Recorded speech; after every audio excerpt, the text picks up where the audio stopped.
Chapter 395. I got these cheaply. Senior brother Wolf Fong, do as you see fit. Yunjioge said. She had Zishang's demonic power restriction on her, which was much better than this defensive magic artifact. Furthermore, she still had the demonic cauldron. Although it wasn't of much use now, it could still be used to block at a critical moment. These two defensive Dharma artifacts are both high grade. If I were to sell them in the shop, they would be sold for at least 700 spirit stones each. I only have 1,200 spirit stones now. Can I use my contribution points to exchange for the rest? Wolf Fong's slightly tanned face was a little red. He had gotten a great bargain this time. Such a good defensive magic artifact couldn't be bought with money. Alright, no problem.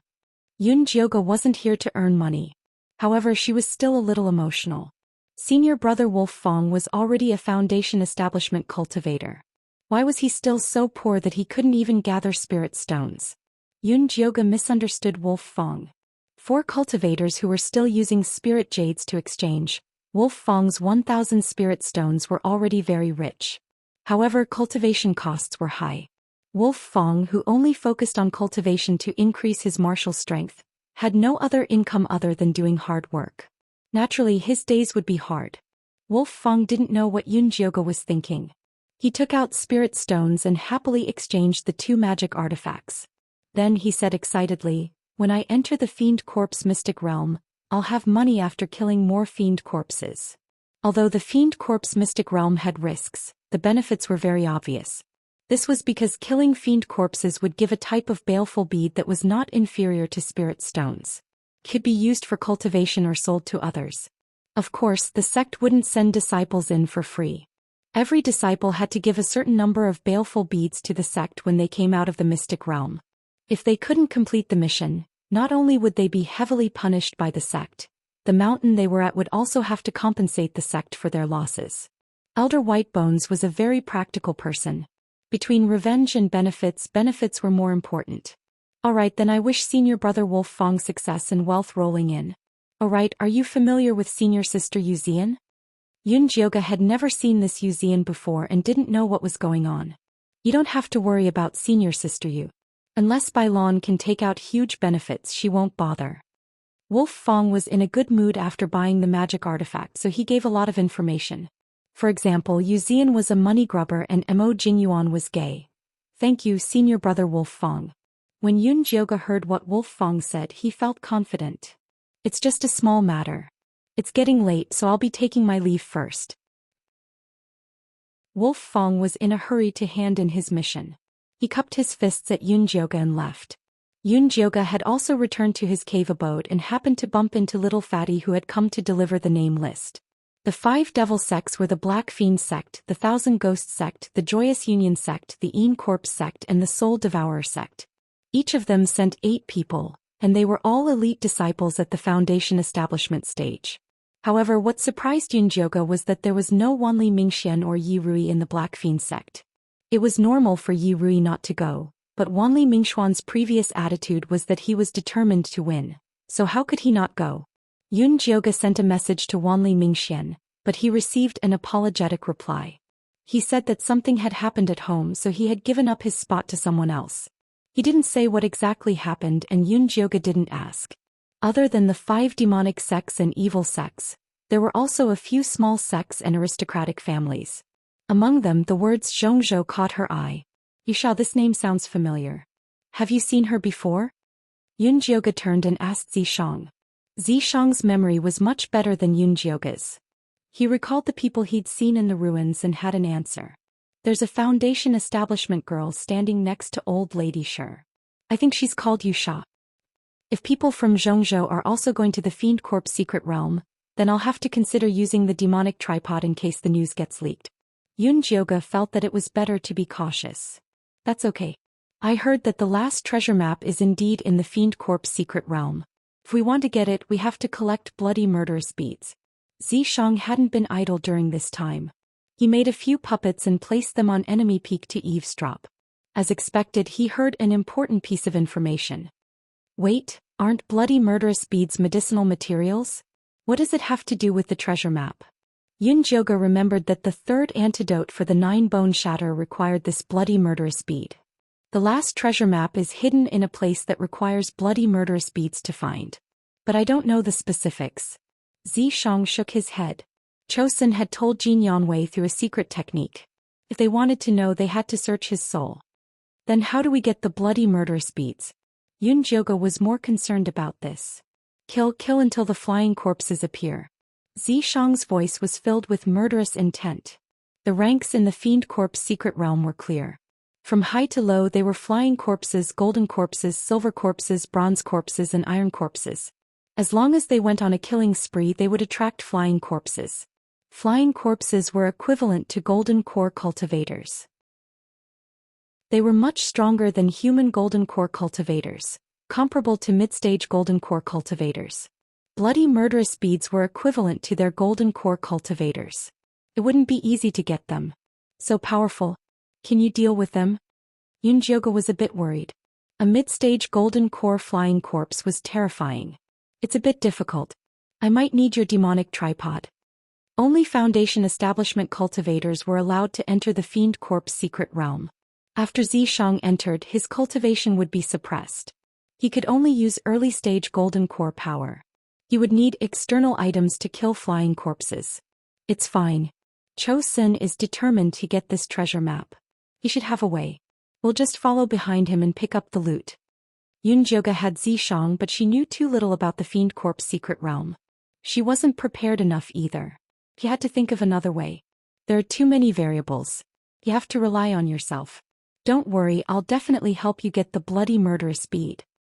Zishang was determined to get the bloody murderous bead. Yun Jioge knew that Zishang was helping her detoxify the poison. She couldn't help but feel depressed about her broken body. There are still 4 months. Hurry up and cultivate. Zishang carried Yun Jioge and threw her on the bed. Then he started cultivating. In the following days, Yun Jioge and Zishang spent most of their time on the bed. They did all kinds of positions. Finally, they reached Qi refinement stage 12. Still a bit lacking. Yun Jioge felt it was a pity that she couldn't enter Foundation establishment in one go. Looks like you didn't sleep enough. Zishang patted Yun Jioge's head. He decided that after they left the Fiend Corp's secret realm, he would definitely go into seclusion and sleep until she reached Foundation establishment. Yun Jioge agreed. Just then Jin Chuan's cold voice came from outside the cave. Junior brother Yunjio, the sect leader has gathered us in the main hall. We're going to the Fiend Corpse Valley. I almost forgot. Today is the day we leave. He was so focused on cultivating that he forgot about such an important matter.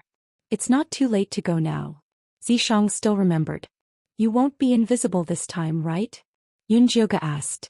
The 3 elders were all in the main hall. Invisibility was useless to them.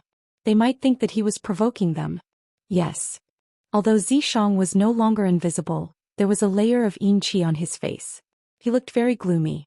Yun Jioge was very satisfied with Zishang's current appearance. Beauty was good for him to see. Why was there a need to show off to others? Chapter 396. When Yun Jioge and Jin Chuan arrived at the main hall, the 3 elders had already arrived with the disciples of the various peaks. Seeing Yun Jioge bring Zishang in, Elder Mo Hua sneered, his eyes filled with hatred, still bearing a grudge for what happened before. Elder Whitebone was expressionless. He had found a good spirit bone some time ago, so he did not care about Yun Jioge's profound Whitebone monkey anymore. Chosun stood in the middle, lost in thought, not even casting a glance at him. Yun Jioge secretly sized up his short figure, thinking that an adult man only had the body of a 5-year-old unable to do anything. How pitiful. Fortunately, Chosun did not see Yun Jioge's sympathetic gaze. Otherwise he would have definitely flipped out. Junior brother Yunjio, you're here. Si Yue, who was standing behind Chosun, greeted with a smile. Yun Jioge smiled and nodded, not replying. Jin Yanwei glanced at her and ignored her. Wolf Fong, on the other hand, did not look sideways. Beside him was a round-faced senior sister. She had a golden abacus in her hand and no one knew what she was planning. The corners of her mouth curled up and she smiled like a miser. It was Yuzian. Junior brother, long time no see. Congratulations on advancing. Bai Lan also greeted Yun Jioge, and even secretly winked at her as if she was very familiar with her. Beside her stood a tall and beautiful young man. It was Emo Jingyuan of the Ink Flower Mountain. He was wearing a red robe embroidered with gold patterns, and his fingers were playing with the black hair on his chest. A pair of slanted eyes flew up and down, carefully sweeping a glance at Yunjioge. Probably because he did not like her weak appearance, he turned to Zhixiang. Unfortunately, Zhixiang's body was covered in a hazy yin qi, and he could not see anything clearly. He retracted his gaze in boredom, and then rolled around on Wolf Fang's tall and strong body, as if he wanted to strip him naked and touch him to his heart's content.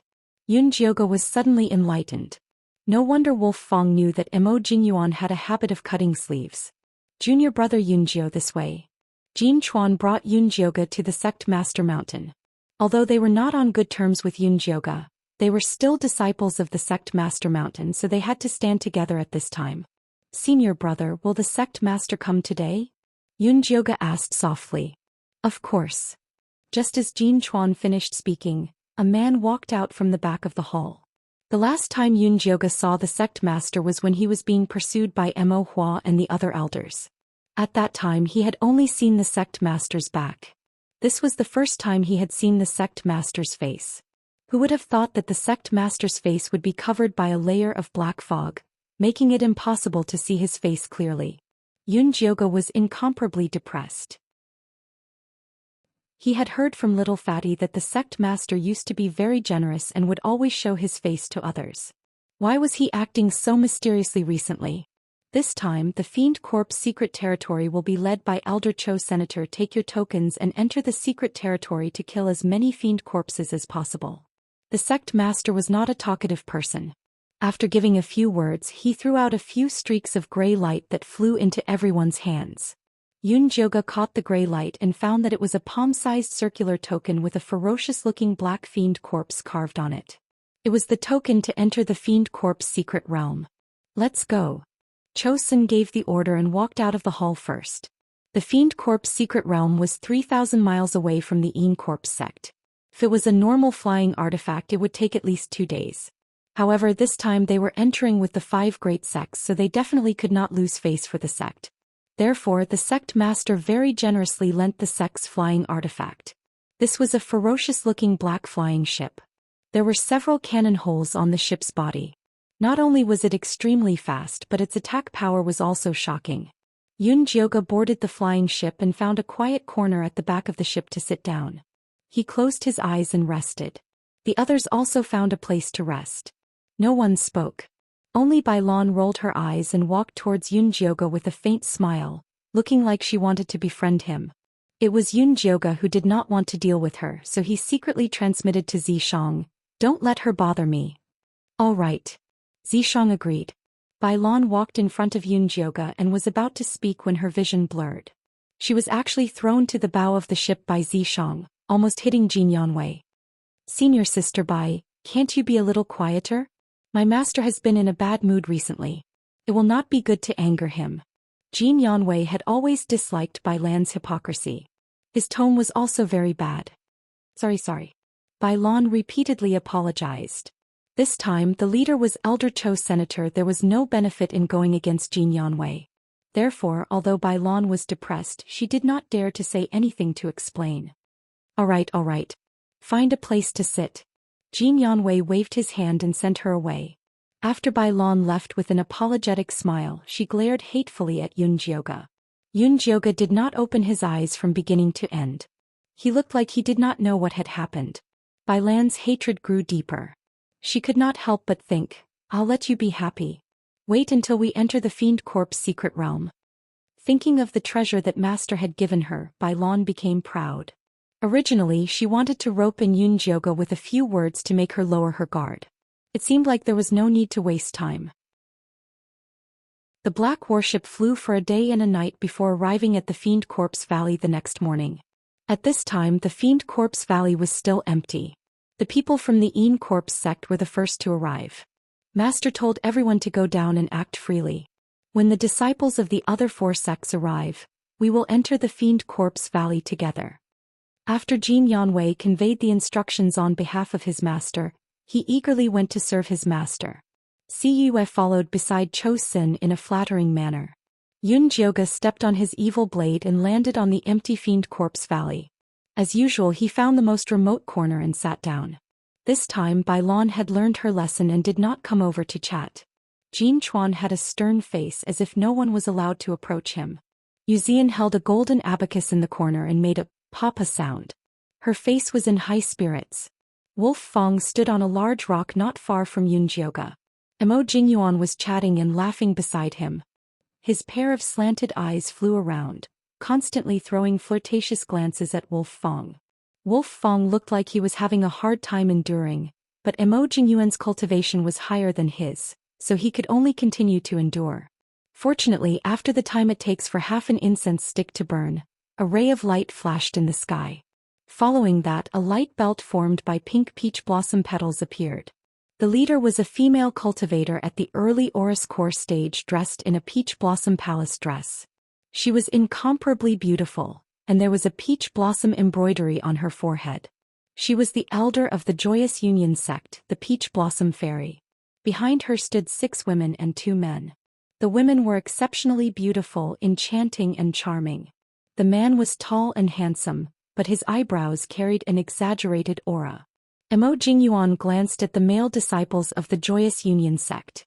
He was obviously not interested and continued to pester Wolf Fong. Big Brother Cho, long time no see. The Peach Blossom Fairy kept her flying magic tool and gracefully walked towards Cho Senator. Her pair of limpid eyes looked at Cho Sin with deep emotion, as if there was a story between them. Chapter 397. Cho Sin looked up at the Peach Blossom Fairy and replied, "Long time no see. Brother Cho, after so many years you are still so cold. Do you really not understand my feelings?" The Peach Blossom Fairy was sad. Her pitiful look could make any normal man feel guilty and heartbroken. They would want to pull her into their arms and comfort her. Unfortunately, Cho Sin was not a normal man. His face darkened and he directly said, "I don't understand and I don't want to understand." After that, he closed his eyes and rested. The Peach Blossom Fairy looked very sad, but she did not dare to disturb Cho Sin, so she left with grievance. The elders of the 2 sects were at loggerheads, and the disciples did not dare to communicate with each other. Bai Lan originally wanted to strike up a conversation with the 2 male disciples, but seeing Elder Cho Sen's attitude, she immediately dispelled the idea. The entire Fiend Corpse Valley was filled with an awkward atmosphere. Fortunately, the Soul Devourer sect's people also arrived at the Fiend Corpse Valley on a white bone flying ship. The leading Golden Core Elder was 7 feet tall and had a dignified appearance. He held a skull in his hand, and when he saw Cho Sin and the Peach Blossom Fairy, he laughed and said, "You 2 came so early. Did you make an appointment beforehand?" Big Brother Zhou Hua really likes to joke. The Peach Blossom Fairy glared at Zhou Hua and said sadly, "I wanted to ask Brother Cho out but he ignored me. Cho Sin, it's not that I want to criticize you, but the curse on your body can be solved as long as you dual cultivate with the Peach Blossom Girl. Why are you unwilling?" Zhou Hua shook his head and sighed. It seemed that he was quite familiar with Cho Sr. "Shut up." Cho Sin glared at Zhou Hua, then closed his eyes and went back to meditating. It was obvious that he didn't want to talk to him. See, what a bad temper. Zhou Hua seemed to be familiar with Cho Sen's temper. He shook his head and didn't say anything more. He just chatted with the Peach Blossom Fairy about other things. The soul-devouring sect's disciples were also made up of 5 men and 5 women. Although they were not as outstanding as the Joyous Union sect's disciples, they were all good with words and could call anyone their brother. Bai Lan and the soul-devouring sect disciples chatted enthusiastically, and the Joyful Union sect disciples could not bear the loneliness and quickly joined in. The atmosphere finally became lively. No one knew what they were talking about, but from time to time, someone would sneak a few glances at Yun Jioge. After all, Yun Jioge was the only Qi refinement disciple here. Even if he had perfected Qi refinement, there was still a huge gap between him and the Foundation establishment stage. Yun Jioge, on the other hand, was calm and let them size him up. Not long after, the disciples of the Wangai sect also came over on a broken ghost ship. The leading Jindan stage elder was wearing a black robe and looked gloomy. After getting off the boat, he nodded at Zhou Hua and Peach Blossom Fairy and then disappeared. Where did he go? Yun Jioge could not help but send a voice transmission to Zishang. "He went into the shadows," Zishang replied lazily. The Wangai sect cultivated ghost energy and hated sunlight the most. The other disciples also hid in the shadows. 4 of the 5 great sects had already come, leaving only the Black Fiend sect. After a while, there was a sudden commotion in the surroundings. Many disciples looked at the sky and exclaimed in surprise. Yunjioga also looked up and saw a long black shadow swimming over from the blue sky that seemed to have been washed by water. When it got closer, she realized that it was actually a black flood dragon that was more than 200 feet long that was cooked with evil energy. The scales on the flood dragon's body were vivid and lifelike. Its 2 lantern-like red eyes shone with a ferocious light. Its huge body covered the sun in the sky, casting a dark shadow that made everyone feel suffocated. The flood dragon slowly landed on the empty ground next to them, and many people came down one after another. Other than the elders and disciples of the Black Fiend sect, there were also many elite disciples from other small sects and small aristocratic families. Yunjioga did not see Yi Rui and Wanli Mingxian in the Black Fiend sect. She retracted her gaze in disappointment. She knew that they would not come, but she still had some hope in her heart. Now it was completely shattered. At this moment, Zhishang secretly sent a voice transmission to her. The woman in pink under the tree on the left is Yu Sha. Yunjioga looked in the direction that Zhishang pointed and saw a pink-clothed girl with a spirit snake bun under a locust tree. She saw that the girl had white teeth and red lips. Her facial features were exquisite, and there was a black mole on her left cheek. Probably feeling Yunjioga's gaze, she suddenly turned and smiled at Yunjioga. The 2 little dimples on her face were even more charming, and her eyes were like autumn water. Slowly they were filled with curiosity towards Yunjioga. Yunjioga silently moved her gaze away, determined to stay away from her. Zhishang, on the other hand, narrowed his eyes and looked at Yu Sha up and down a few times, but he did not say anything to Yunjioga. At this point, the 5 devil sects had gathered in the Fiend Corpse Valley. The Golden Core cultivators of each sect gathered together to discuss the steps to open the Fiend Corpse secret realm. The yang energy is the strongest now, let's open it now. Chosun was very anxious. He did not want to wait another 15 minutes. Then let's open it. Peach Blossom Fairy immediately agreed. Zhou Hua had no objections and the other elders did not say anything more. Chosun led the other 4 Golden Core cultivators to the cave entrance of the Fiend Corpse Valley. Then he took out a black iron piece that was half a meter tall from his storage pouch and placed it on the ground. The other elders also took out the same iron piece and put it together. In the end, they pieced together the shape of a black fiend corpse. It was extremely similar to the token that Yunjioga had obtained. The 5 elders simultaneously injected spirit energy into the iron piece. The fiend corpse immediately exploded with a dazzling light. Then it slowly stood up from the ground. Its hands pulled left and right in the air, making a tearing motion. Suddenly, a small black dot appeared in the air. Then it quickly expanded into a door. The door was blurry and no one could see what was inside. Disciples, hurry up and enter the valley. Zhou Hua shouted. The disciples of the 5 sects had already lined up. When they heard this, they immediately stepped onto their flying artifacts and flew neatly into the tunnel. The first to enter was Joyous Union sect, followed by Yin Corpse sect. Yunjioga was the first to step on his evil blade and fly in. Then Bailon and the others flew in one after another. After Si Yue entered, Peach Blossom Fairy prepared to close the cave entrance and interact with Cho Senator. However, she did not expect Cho Sen to suddenly transform into a black light and rush into the Fiend Corpse secret realm. Big Brother Cho? Peach Blossom Fairy almost flew in as well, but Zhou Hua stopped her. You didn't suppress your cultivation. Do you want to be torn apart by the space? But Brother Cho. Peach Blossom Fairy was so anxious that she was about to cry. Cho Sen never does things that he is not confident in. You don't have to worry about him. Although Zhou Hua said this, he felt very strange. There was nothing special in this Fiend Corpse secret realm other than the Fiend Pearl. It was indeed unbelievable that Cho Sen was willing to suppress his cultivation to enter.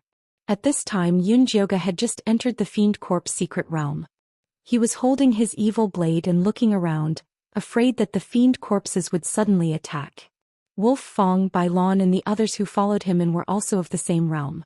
When everyone was present, Yunjioga was about to say something when he saw a small figure fly in from the cave entrance. When it landed, it actually turned into Cho's senator. The disciples were all shocked. Bailon couldn't help but exclaim, "Elder Chosun, why are you here?" Chapter 398. Is that something you should be asking? Chosun looked at Bailon expressionlessly. This disciple deserves to die. Please forgive her, Elder. Bailon immediately knelt and begged for mercy, cold sweat pouring down her back. No one else dared to make a sound. Only Siyue pleaded for Bailon. "Elder, senior apprentice sister Bai did not do it on purpose. Please spare her this time." Chosun snorted coldly, then turned to look to the east, lost in thought. Siyue hurriedly motioned for Bailon to get up. Bailon gave her a grateful look, then silently shrunk to the side. Although she was happy to have escaped, when she thought of Master's death order, she began to have a headache. How could she kill Yunjioga under Elder Chosun's eyes, then bring that 1,000-year zombie to Master? It seemed that she would have to rely on senior apprentice brother Emo Jingyuan. Bailon could not help but look at Emo Jingyuan, but found that he was smiling, his eyes only focused on the wolf Fong, not even looking at her. Damn, although Bailon knew that senior apprentice brother Emo was gay, this was the first time she had seen him so infatuated with a man. What was so good about this wolf Fong? Bailon was annoyed, but she could only comfort herself that senior apprentice brother Emo was not infatuated with Yunjioga. Otherwise things would be difficult. Yunjioga did not notice Bailon's complicated gaze. He was a little annoyed. She had planned to sneak away with Zishang after entering the Fiend Corp's secret realm, but she did not expect Chosun to come in, so it was impossible to leave. What's there to be annoyed about? Didn't you already guess that Chosun would come in? Zishang transmitted to Yunjioga. I was just guessing. Who knew that he would really come in? Golden Core cultivators valued their lives, suppressing their cultivation to enter this damned place. What if they were accidentally killed by other sects? Chosun was too desperate. Since you're already here, just sneak away when you have the chance. Zishang comforted. Yunjioga calmed herself down and observed the surroundings, looking for a sneak route. She saw a gray wasteland in the distance. The clouds in the sky were a strange black and red, and the air was filled with the pungent smell of blood. "The smell stinks." Yunjioga frowned. She didn't know why, but as soon as she smelled the pungent smell of blood, she felt irritated and her blood rushed to her head. She quickly swallowed a tranquil pill. "We're going to be in trouble." Zishang raised his head and looked at the thick black clouds above him with a solemn expression. "What kind of trouble?" Yunjioga asked curiously. "Remember to run faster later," Zishang replied cleverly. Yunjioga quickly understood what he meant. The black and red clouds in the sky suddenly rolled and sticky black and red raindrops fell one after another. They carried an incomparably fishy smell and had a strong corrosive effect.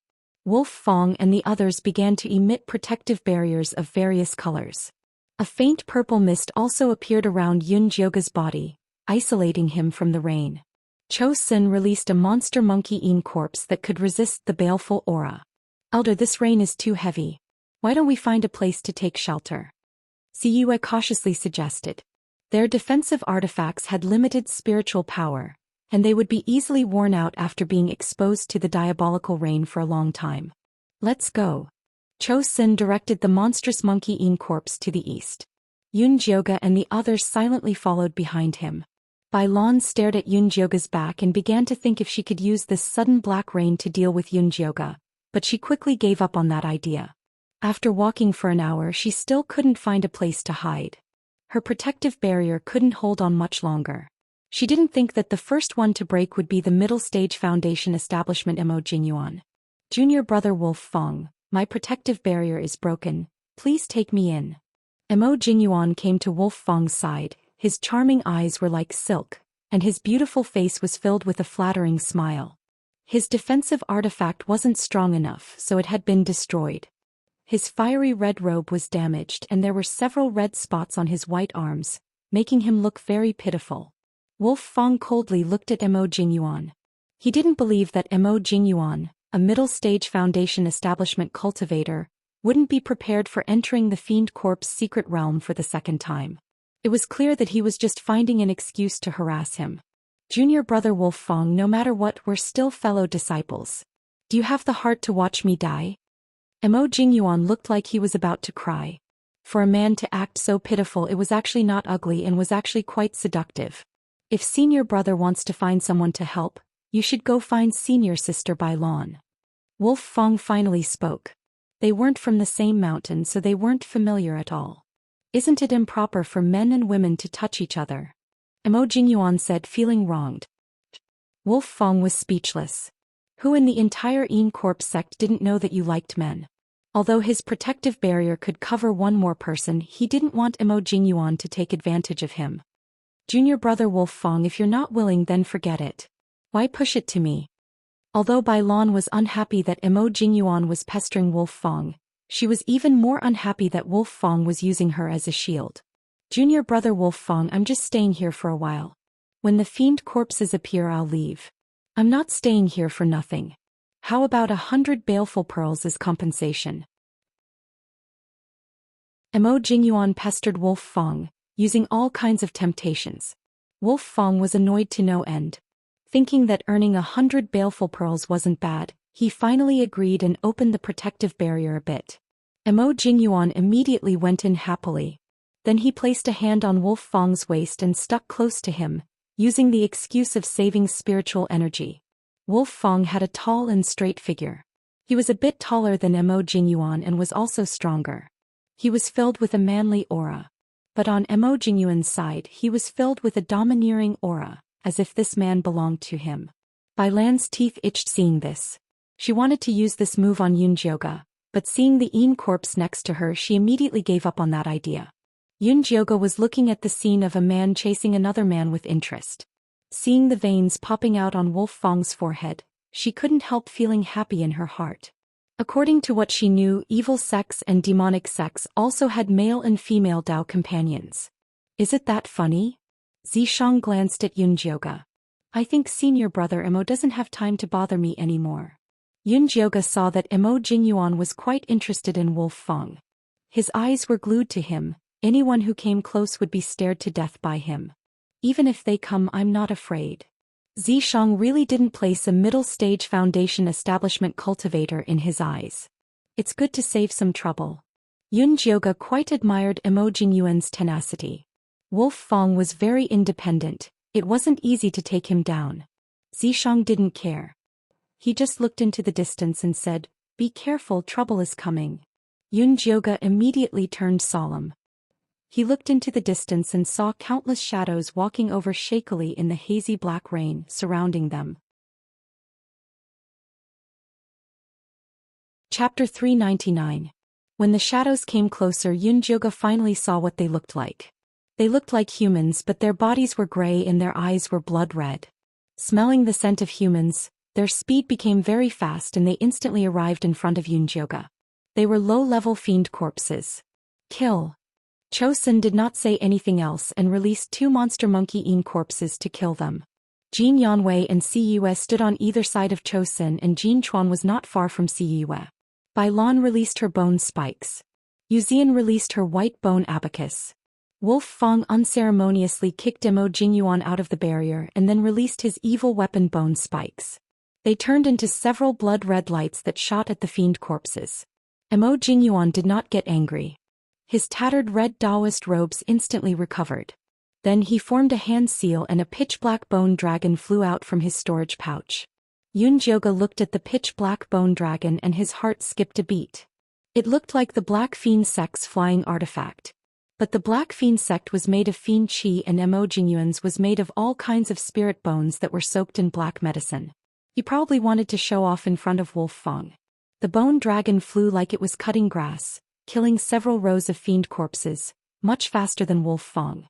He even accidentally stole Wolf Fong's target, making Wolf Fong's face turn even darker with anger.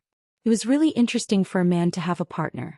Yunjioga smiled as he released 5 evil blades, killing a row of fiend corpses with a slight twist. This brat's attainments in Yin spirit runes are not bad. Zishang killed the fiend corpses while talking to Yunjioga. Senior apprentice brother Mo is also a Yin spirit master. No wonder Jin Yanwei did not say anything when he was causing trouble for Wolf Fong. He really was bullying the weak and afraid of the strong. It felt like Wolf Fong had found a good backer. Don't just kill, you have to take the fiend bead too. Zhishang pointed at the fiend corpse's head. Yunjioge used the evil blades to dig and a pure white bead the size of a thumb appeared, releasing a gentle glow. Master, good stuff, good stuff. The little baby's voice suddenly sounded in Yunjioge's mind. What, you want to eat it? If the little baby could change his taste, Yunjioge would feel much more relaxed. It's not me who wants to eat it, it's the bamboo that wants to eat it. The little adorable baby was taking care of his beloved grass soul seed by the stream. The bamboo suddenly emitted a violent fluctuation, and the desire surged towards him as if it was about to go crazy. All right then, give it a few to try. Yunjioge threw the baleful bead into the demonic tripod when no one was paying attention.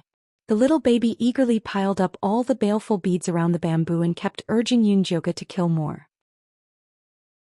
This was exactly what Yunjioge was thinking. The spiritual energy contained in this baleful bead was comparable to a spirit stone. Killing it would be a profit. In the blink of an eye, Yunjioge and Zhishang had killed more than 500 fiend corpses and thrown all the baleful pearls into the demonic tripod. Although the others did not kill as many as the two of them, they still killed 200 to 300 of them. However, as far as the eye could see, the fiendish corpses were still attacking them.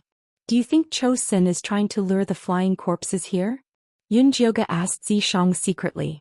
They had just entered the mystic realm, and before they could figure out what was going on, they had already attracted flying corpses. It felt very dangerous. It's very possible. If it was him, he would have chosen to finish the battle quickly. If that's the case, then we should stay further away. Yunjioge really cherished his life. Zhou Xian was suppressing his cultivation. Even if he brought many monster monkey-eaten corpses, they still wouldn't be a match for the flying corpses. In this chaotic battle, they would easily become cannon fodder, so it was better to run further away. Zhou Xian didn't say a word from beginning to end. He just kept ordering the monster monkey-eaten corpses to kill, kill, kill. Those fiend corpses were like wheat being cut down in batches. The sticky black and red rain continued to fall and everyone's protective barrier began to weaken. But seeing how serious Elder Zhou Xian was, no one dared to make a sound. They could only continue to kill. Just like this, Yunjioge killed another 500. At this time, a black shadow suddenly jumped out of the group of fiend corpses and flew like lightning at Yunjioge. Yunjioge made a hand seal and the evil blade flew over to cut the black shadow's neck, but it made a clanging sound. Although the black shadow wasn't killed, it slowed down and gradually revealed its face. It was a fiend corpse with a faint black glow.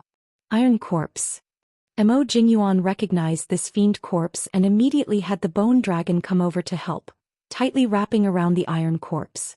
Yunjioge used this chance to merge with the evil blade and cut off the iron corpse's head with a single slash.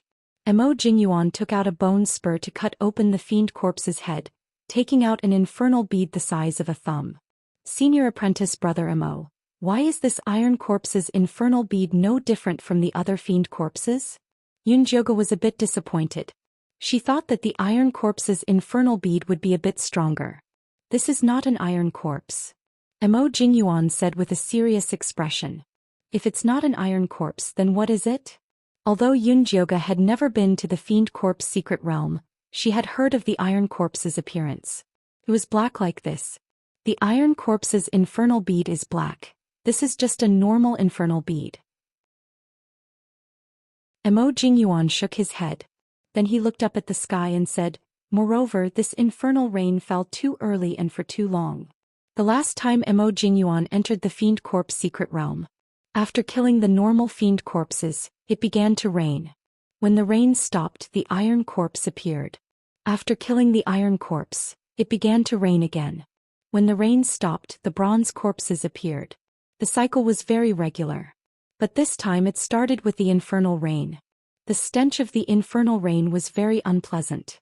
It was nauseating and disgusting. And this ordinary fiend corpse that looked like an iron corpse.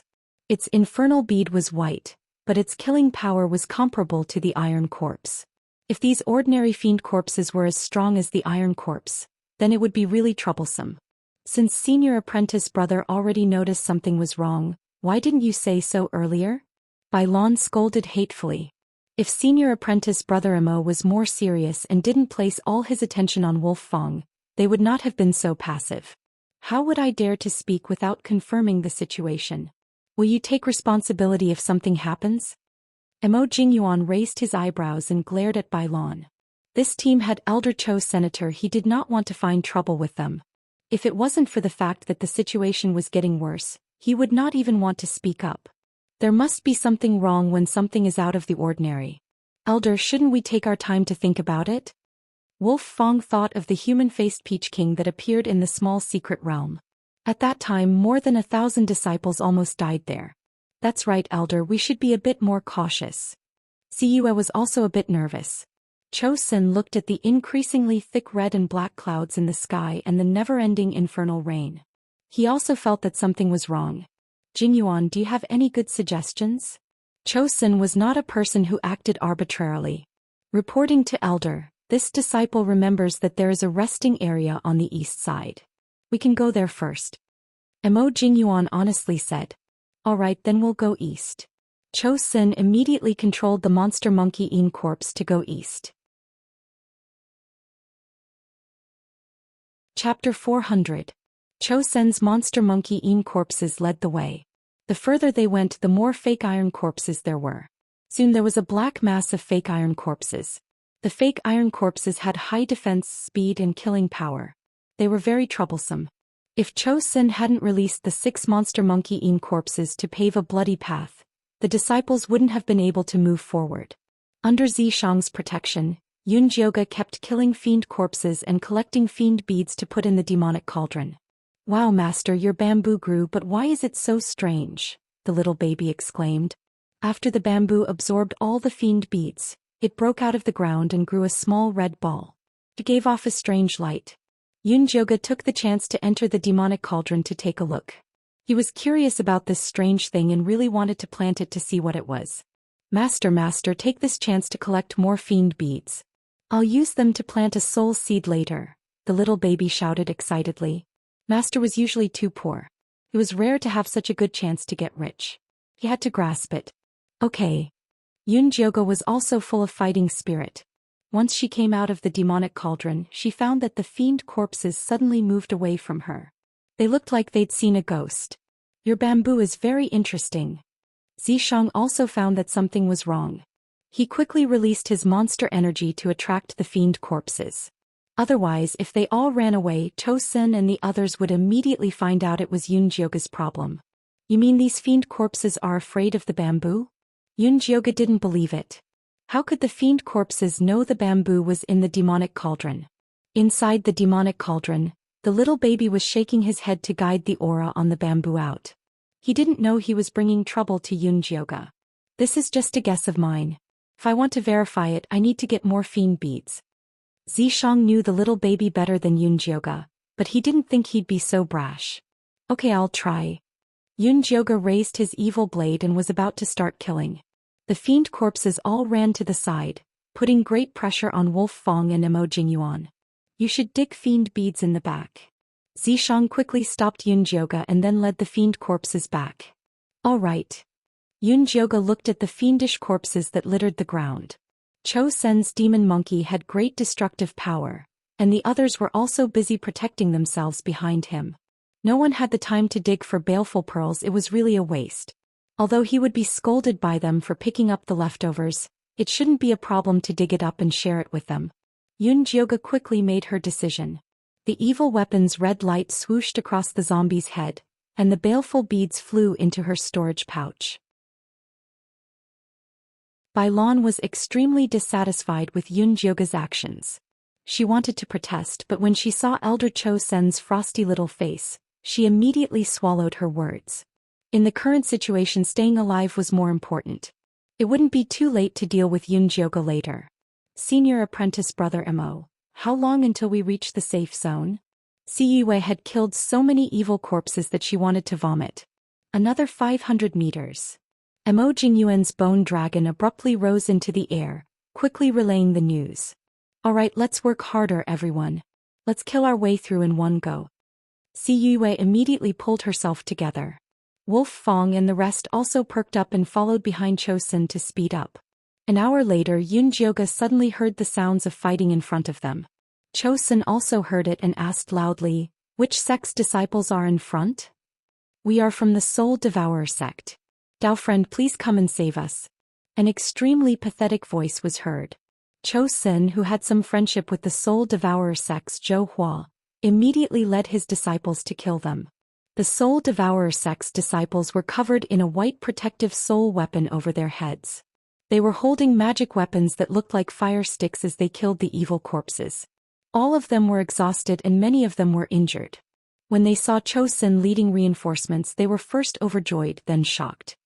"Elder Zhou Xian, why are you here? If you want to live, then cut the crap. Follow behind us and continue forward." Zhou Xian coldly threw out a sentence, then continued to kill towards the east. The Soul Devourer sect's disciples tactfully shut up and followed behind Yunjioga and the rest, carving out a bloody path. The safe zone was actually a messy pile of rocks. Tall rocks were piled up haphazardly. Those rocks were also black with a hint of red, but it was already very impressive that they could withstand the corrosion of the baleful rain. When everyone saw the pile of rocks, their spirits rose. They gritted their teeth and charged in. They never thought that as soon as they stepped into the pile of rocks, they would see a large pink net falling from the sky coming at them. Zhou Xian's expression did not change as he made a gesture at the monster monkey-ine corpses. The 6 monster monkey-ine corpses jumped high into the air, sending the pink net flying. "Elder Zhou Xian!" A surprised cry came from the pile of rocks. Following that, several girls wearing peach blossom red robes came out. They were the people from the Joyous Union sect. "What do you mean by setting up a trap here?" Bai Lan angrily said. Dao friend misunderstood. "We didn't want to set up an ambush. We were worried that the evil corpses would charge in, so we set up a barrier. There were no offensive runes on the net." The Joyous Union sect disciple quickly explained.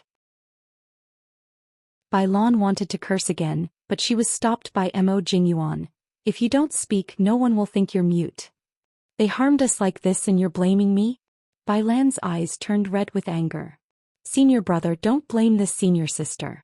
She should have been affected by the baleful rain and her blood chi is surging, so she can't control her temper. Quite a few of us were affected, but it's fine as long as we eat the youth version." The leader of the Joyous Union sect said. "This baleful rain really does affect a person's mood. Everyone has a clear heart pill, eat a few." Mo Jingyuan let go of Bai Lan and took out a bottle of clear heart pills. He ate 2 and then gave it to Wolf Fang. "I have my own." Wolf Fang pushed away the pill Mo Jingyuan gave him and took out his own clear heart pill to eat. Mo Jingyuan was not angry, he silently put it away. Bai Lan did not care about ridiculing this couple, she just poured half a bottle of clear heart pills into her mouth, suppressing the anger in her chest. She was wondering why she was so easily angered this time. She thought it was because of the pressure, she did not think it was the influence of the baleful rain. "Elder Zhou Xian, fellow Daoists, the disciples of the other sects are all inside. Everyone follow me." The Joyous Union sect disciple led the way and walked into a tall pile of rocks. Yunjioga followed the Joyous Union sect disciple into the safe zone and found that the disciples of the 5 great sects were all gathered here, all of them looking battered and exhausted. After Zhou Xian asked, he found out that everyone had encountered the same situation after entering the Fiend Corp's secret realm. First, it was the baleful rain, then they were surrounded by normal fiend corpses. Following that, the killing power of the fiend corpses increased greatly, and the 5 great sects all suffered losses. Among them, Joyous Union sect was the worst off. They lost 2 males and 1 female, leaving only 5 females.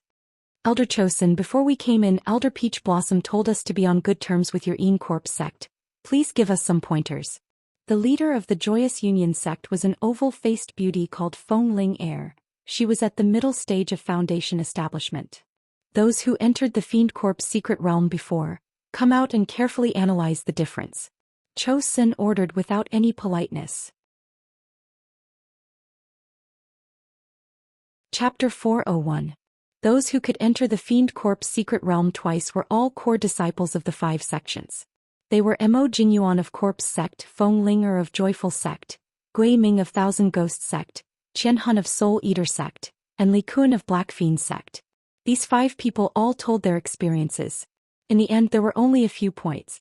First, the environment had changed. The land, the clouds, and the smell were all different from before. Second, the pattern had changed. The fiend rain and fiend corpses had overturned the previous pattern. Third, the fiend corpses had changed. They had the strength of iron corpses but were still normal fiend pearls. Everyone was discussing the reason for these changes. Some said a fiend corpse king appeared in the fiend corpse secret realm. Some said the space was chaotic. Some said the secret realm's spirit energy had disappeared and was about to explode. Zishang, do you think they're right? Yunjioga sat in the corner and listened to the discussion. He was confused. She wouldn't be so unlucky as to encounter another king of the secret realm, right? She was lucky last time with the human-faced Peach King. It was hard to say if it happened again. It doesn't matter. Our goal is the bloody fiend pearls and the treasure map. Chosun will definitely use these guys to lure the flying corpses out. You should think about how to deal with the flying corpses. Zishang's concern was very practical. This is really a problem. Yunjioga started to secretly observe the disciples of the 5 sects to see if they would fall for Chosun's trap. Just then, a burning gaze landed on her without any disguise. It was as if it was going to burn a hole in her. Yunjioga instinctively looked back and saw a beautiful face. Her big watery eyes were shining and the tear-shaped mole on her cheek was very obvious. It was Wuxia from Center State Sect. Yunjioga silently looked away. She didn't seem to have revealed any clues about the demonic cauldron. She didn't know why this girl was looking at her like this. Ignore her. Zishang's voice came with a hint of anger. I'm not thinking about her. Yunjioga was wondering why Zishang was suddenly angry. Then she noticed a fragrant wind. Wuxia snuck into the corner with a smile and sat close to Yunjioga. She smiled sweetly and said, "You must be senior brother Yunjio from Corpse Sect." "I'm Yunjio, but I really don't deserve to be addressed as senior brother." Her cultivation base was at the early stage of Jade Fiend Foundation establishment. Yunjioga should be the one calling her senior sister or senior. "Senior brother Yunjio, I've heard about you before and I've always admired you. This is a small token of my appreciation. I hope you won't mind." Wuxia handed over a storage pouch to Yunjioga in a fawning manner. There were no restrictions placed on the pouch. The pouch was slightly opened and one could see that it was filled to the brim with killing pearls. There were at least 1,000 of them. "Miss Wuxia, you're too kind. I can't accept a reward without doing anything. I can't accept this." Yunjioga rejected decisively. She did not want to get too close to a dangerous person like Wuxia. "I know these murderous pearls are worthless. Unfortunately, I accidentally lost my storage pouch when I was fighting earlier. I don't have anything good on me now." Wuxia looked like she was about to cry. It was as if she was feeling inferior for not being able to give the person she loved the most. Of course, Yunjioga was not delusional enough to think that Wuxia liked him, but he was a little tempted by these murder pearls. That strange plant and the grass soul seed both needed murderous pearls to cultivate. However, the murderous pearls that she had picked up earlier were not easy to use. She could trade them for something else. "If Miss Wuxia wants to trade, I have quite a few pills and charms here. Take a look and see which one you want," Yunjioga said. "Senior brother Yunjio is such a good person. I just happen to be lacking in clear heart pills. Why don't we trade for a bottle?" Wuxia's tears immediately turned into a smile. Her pair of beautiful eyes were still glistening with tears as she stared straight at Yunjioga. Her adoration for her was clear as day. "1 bottle is too little. I'll give you 3 bottles of clear heart pills and 2 bottles of spirit recovering pills." Yunjioga handed over the pills. When Wuxia took them, she hooked her finger around Yunjioga's palm. Her eyes were especially rippling. Yunjioga's scalp immediately went numb. She had been laughing at Mo Jingyuan for pursuing Wolf Fong earlier, and now it was her turn. Although she looked like a man on the outside, she was a genuine girl on the inside. She was only interested in Zishang. Zishang's eyes, which were hidden behind the Yin energy, were as sharp as knives. If it wasn't for the fact that she was a Yin corpse, he would have beaten this shameless Wuxia to death. "Don't think that you can hide from my eyes just because you possess a woman's body." At this moment, a sharp voice rang out. "Junior brother Yunjio, you've gone too far."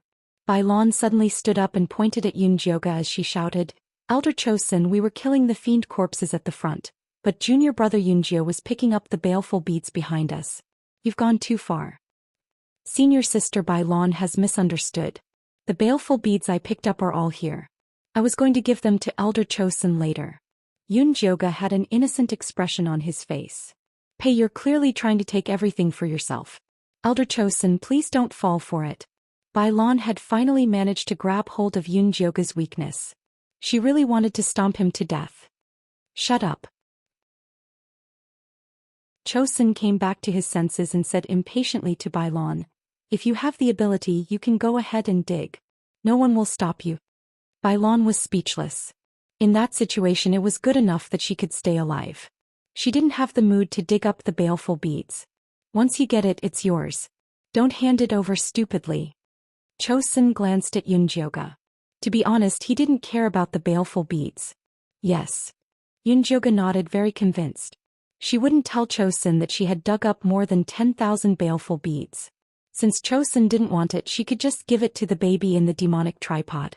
The little cute baby immediately piled on top of the strange bamboo, and then squatted beside it to watch its changes.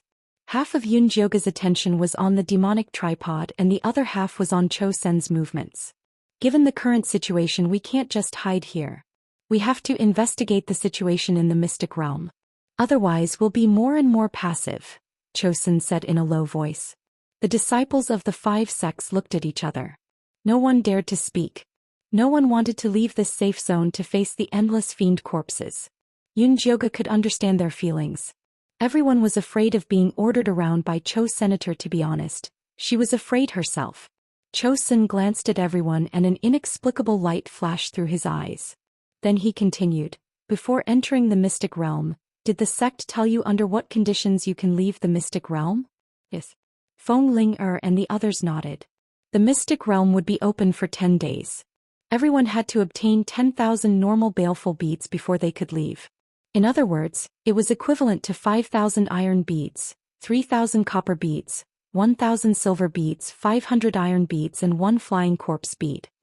Do you think you can gather so many baleful beads in your current situation? Chosun's question hit the nail on the head. Chapter 402. Feng Ling and the others immediately fell silent.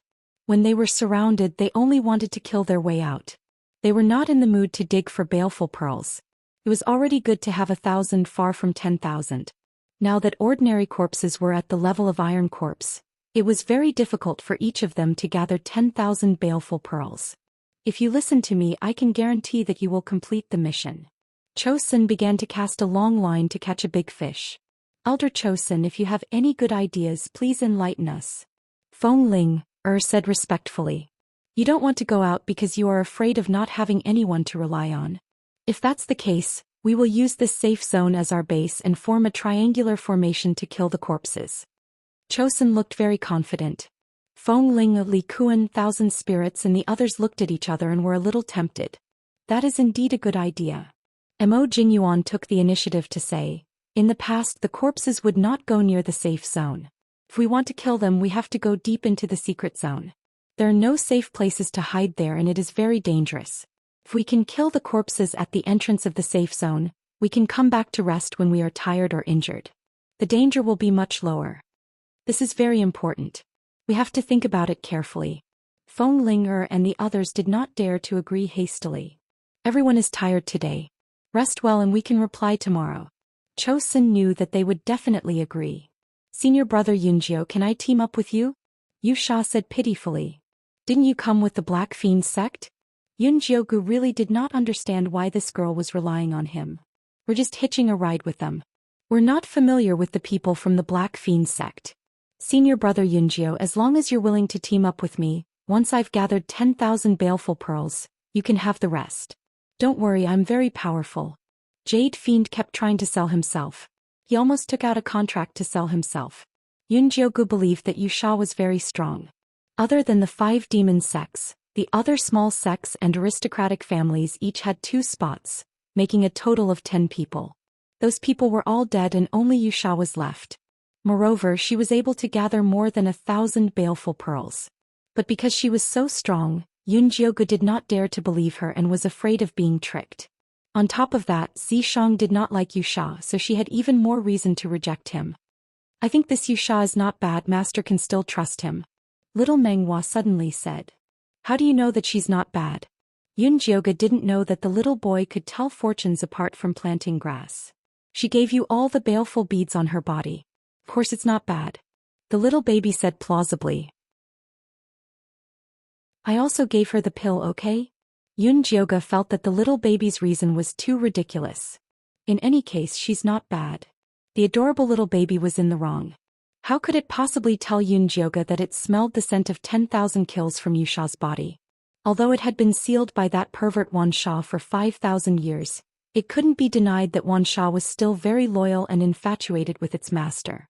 Yusha stared at Yun Jioga's changing expression in a daze.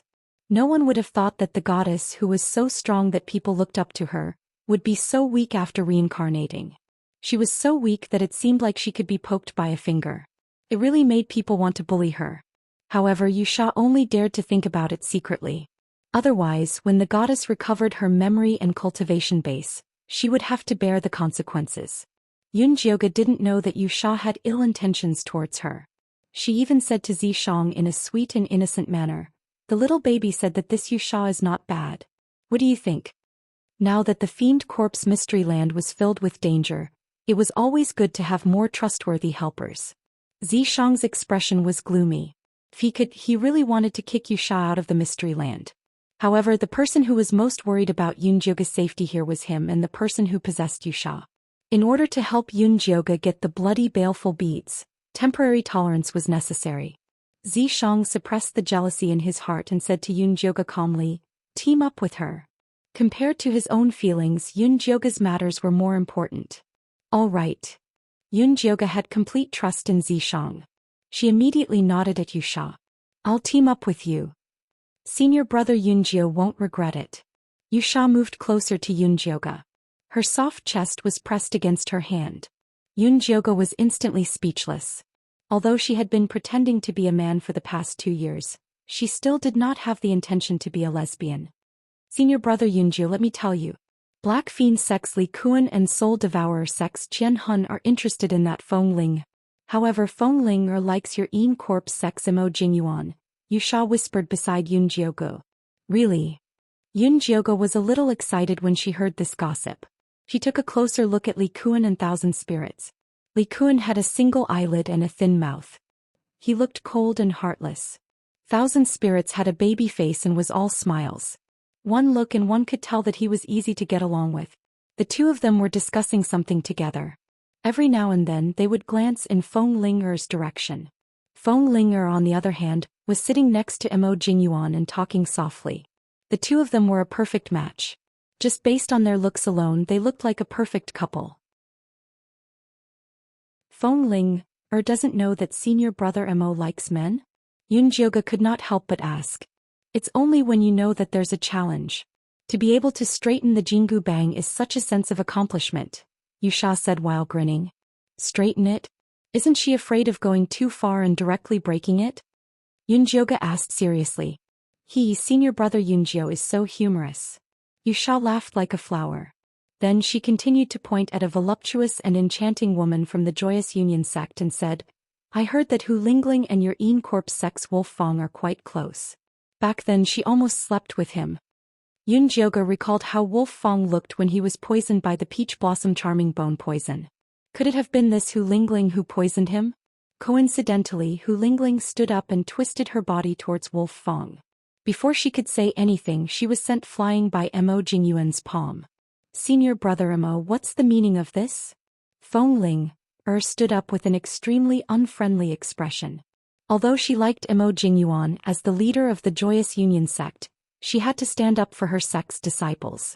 "Senior sister Feng, I just wanted to greet senior brother Wolf Fong. I don't know why senior brother Imo hit me." Junior sister who laid on the ground and cried, her breasts bouncing up and down. Many male disciples were watching with great interest. "You dare to touch my people? You're courting death."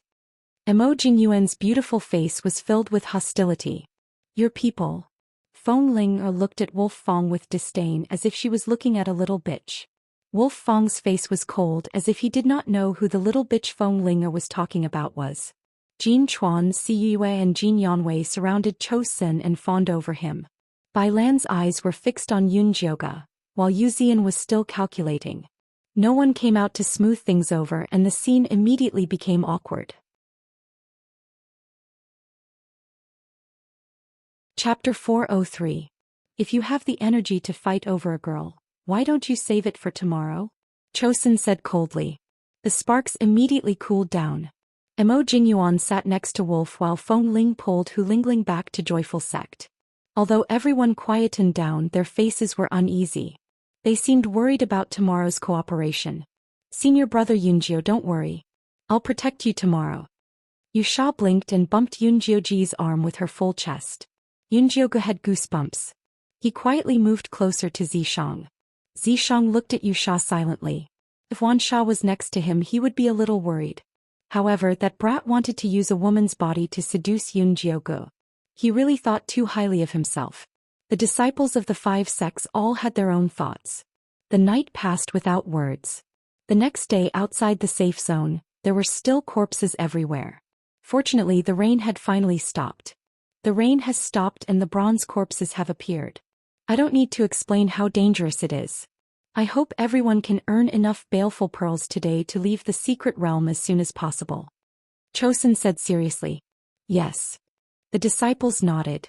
No one dared to joke around with their lives. Next, Chosun started to explain the formation to fight against the corpses. He would lead the Een Corpse sect disciples in the middle road. Joyful Sect and Soul Eater Sect would be on his sides. Further out would be Thousand Ghost Sect and Black Fiend Sect. Although these 2 sects were a little far from Chosun, they were closer to the safe zone, so they didn't have any objections. Arrange yourselves. It's best if 2 teams take turns to kill the corpses. Chosun meant for each sect to arrange themselves. This way they could save energy and have time to dig for the baleful pearls. Otherwise it would be a waste if they killed the corpses. Yes. Feng Ling Air and the others immediately arranged. Black Fiend Sect's Li Kun glanced at Yusha. Yusha quickly pulled Yunjioji's sleeve. Yunjiogu immediately understood and said to Chosun, Elder Lady Yusha will come with me. Chosun glanced at Yusha and said indifferently, up to you. Een Corpse Sect was under the most pressure in the middle road. Having more people would help. Thank you, Elder. Yusha politely replied and then smiled sweetly at Yunjiogu. Yunjioga had goosebumps all over his body again. He quietly pulled Zishang and followed behind Cho Sr. Let's go. Chosun released the 6 monster monkey Een corpses and led everyone out of the safe zone. As far as the eye could see, the mountains and plains were covered in pitch-black evil corpses, and the sight of them caused their scalps to go numb and their legs to go weak. Yunjioga could not help but swallow his saliva. To be honest, if Chosun had not entered the arcane realm and played a leading role among the disciples of the 5 sects, the disciples of the 5 sects might not even have the courage to walk out of the safe zone. Begin. Chosun calmly waved his hand and the 6 monster monkey Een corpses charged at the fiend corpses. On the Een Corpse sect's side, Mo Jingyuan, Siyue Jinchuan, and Yuzian were in the first echelon. Bai Lan, Jin Yanwei and Wolf Fong were the second echelon, responsible for digging baleful pearls. With Zishang around, Yunjioga did not have to go to the front lines. He only had to concentrate on digging baleful pearls at the back. Yusha's magic weapon was a bronze mirror carved with a picture of 10,000 devils. Not only could the red light it emitted kill ferocious corpses, but it could also affect the movements of the surrounding ferocious corpses. Zishang's weapon was a long blade condensed from Een energy, and it was incomparably sharp. The 2 of them stood side by side in front of Yunjioga, and their coordination was very good. Wave after wave of ferocious corpses fell behind them. Yunjioga followed behind them, happily digging baleful pearls. The other teams would rotate every hour, but Yusha and Zishang kept on, not showing any signs of exhaustion. Bai Lan sneaked a glance and was so jealous that she almost went crazy. In a moment of carelessness, the fiend corpse grabbed her arm and almost pulled her in. Luckily, Mo Jingyuan commanded the bone dragon in time to help her resolve the crisis. If you want to live, focus. Don't think about those useless things. Mo Jingyuan glared at Bai Lan fiercely. If it were not for the fact that they were from the same mountain, he would not care if she died. Bai Lan's expression was very ugly, but she did not dare to be distracted. She focused on fighting the fiend corpses. The weakness of these fake iron corpses was their chest. After getting used to it, killing them would be very fast. 2 hours later, everyone had accumulated several thousand baleful pearls, and their fighting spirit was getting higher and higher. At this moment, a bronze color appeared in the distance. Everyone be careful. The bronze corpses are coming. Their weakness is their necks, Mo Jingyuan reminded everyone loudly. Everyone's expression turned serious, and they were all on guard against the bronze corpses' attacks. The bronze corpses had higher defense and attack power than the iron corpses. They were especially fast and were extremely difficult to deal with. However, Wuxia's copper mirror happened to restrain the bronze corpse's speed. Kill this side. Wuxia controlled the copper mirror to cover a group of bronze corpses. Xianxia immediately chopped off the heads of the bronze corpses. Yunjioga used his evil saber to cut open the bronze corpses' heads, but found that the baleful pearls inside were still white. They were just a little bigger than normal ferocious corpses. Senior brother Imo, the baleful pearls of these bronze corpses are still white, Yunjioga asked loudly. How is that possible? Imo Jingyuan frowned. These bronze corpses were no different from the ones that appeared in the secret realm. Why weren't the baleful pearls bronze? Senior brother Imo, could it be that these iron corpses and bronze corpses are real, but their baleful pearls have been drained of their power by something? Fenglinger guessed. Now is not the time to study this.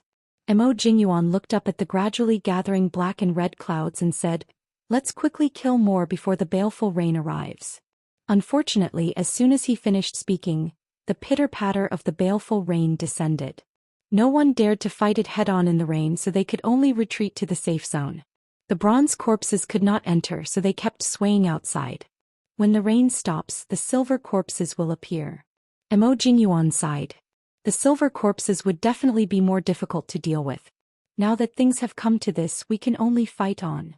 Chosen's expression was cold, but his heart was very excited. As long as things went smoothly, the flying corpses would appear soon. Yunjioga had the same idea. When the flying corpses appeared, they must find out their weaknesses. Only then would they have the confidence to kill one alone with Xianxia.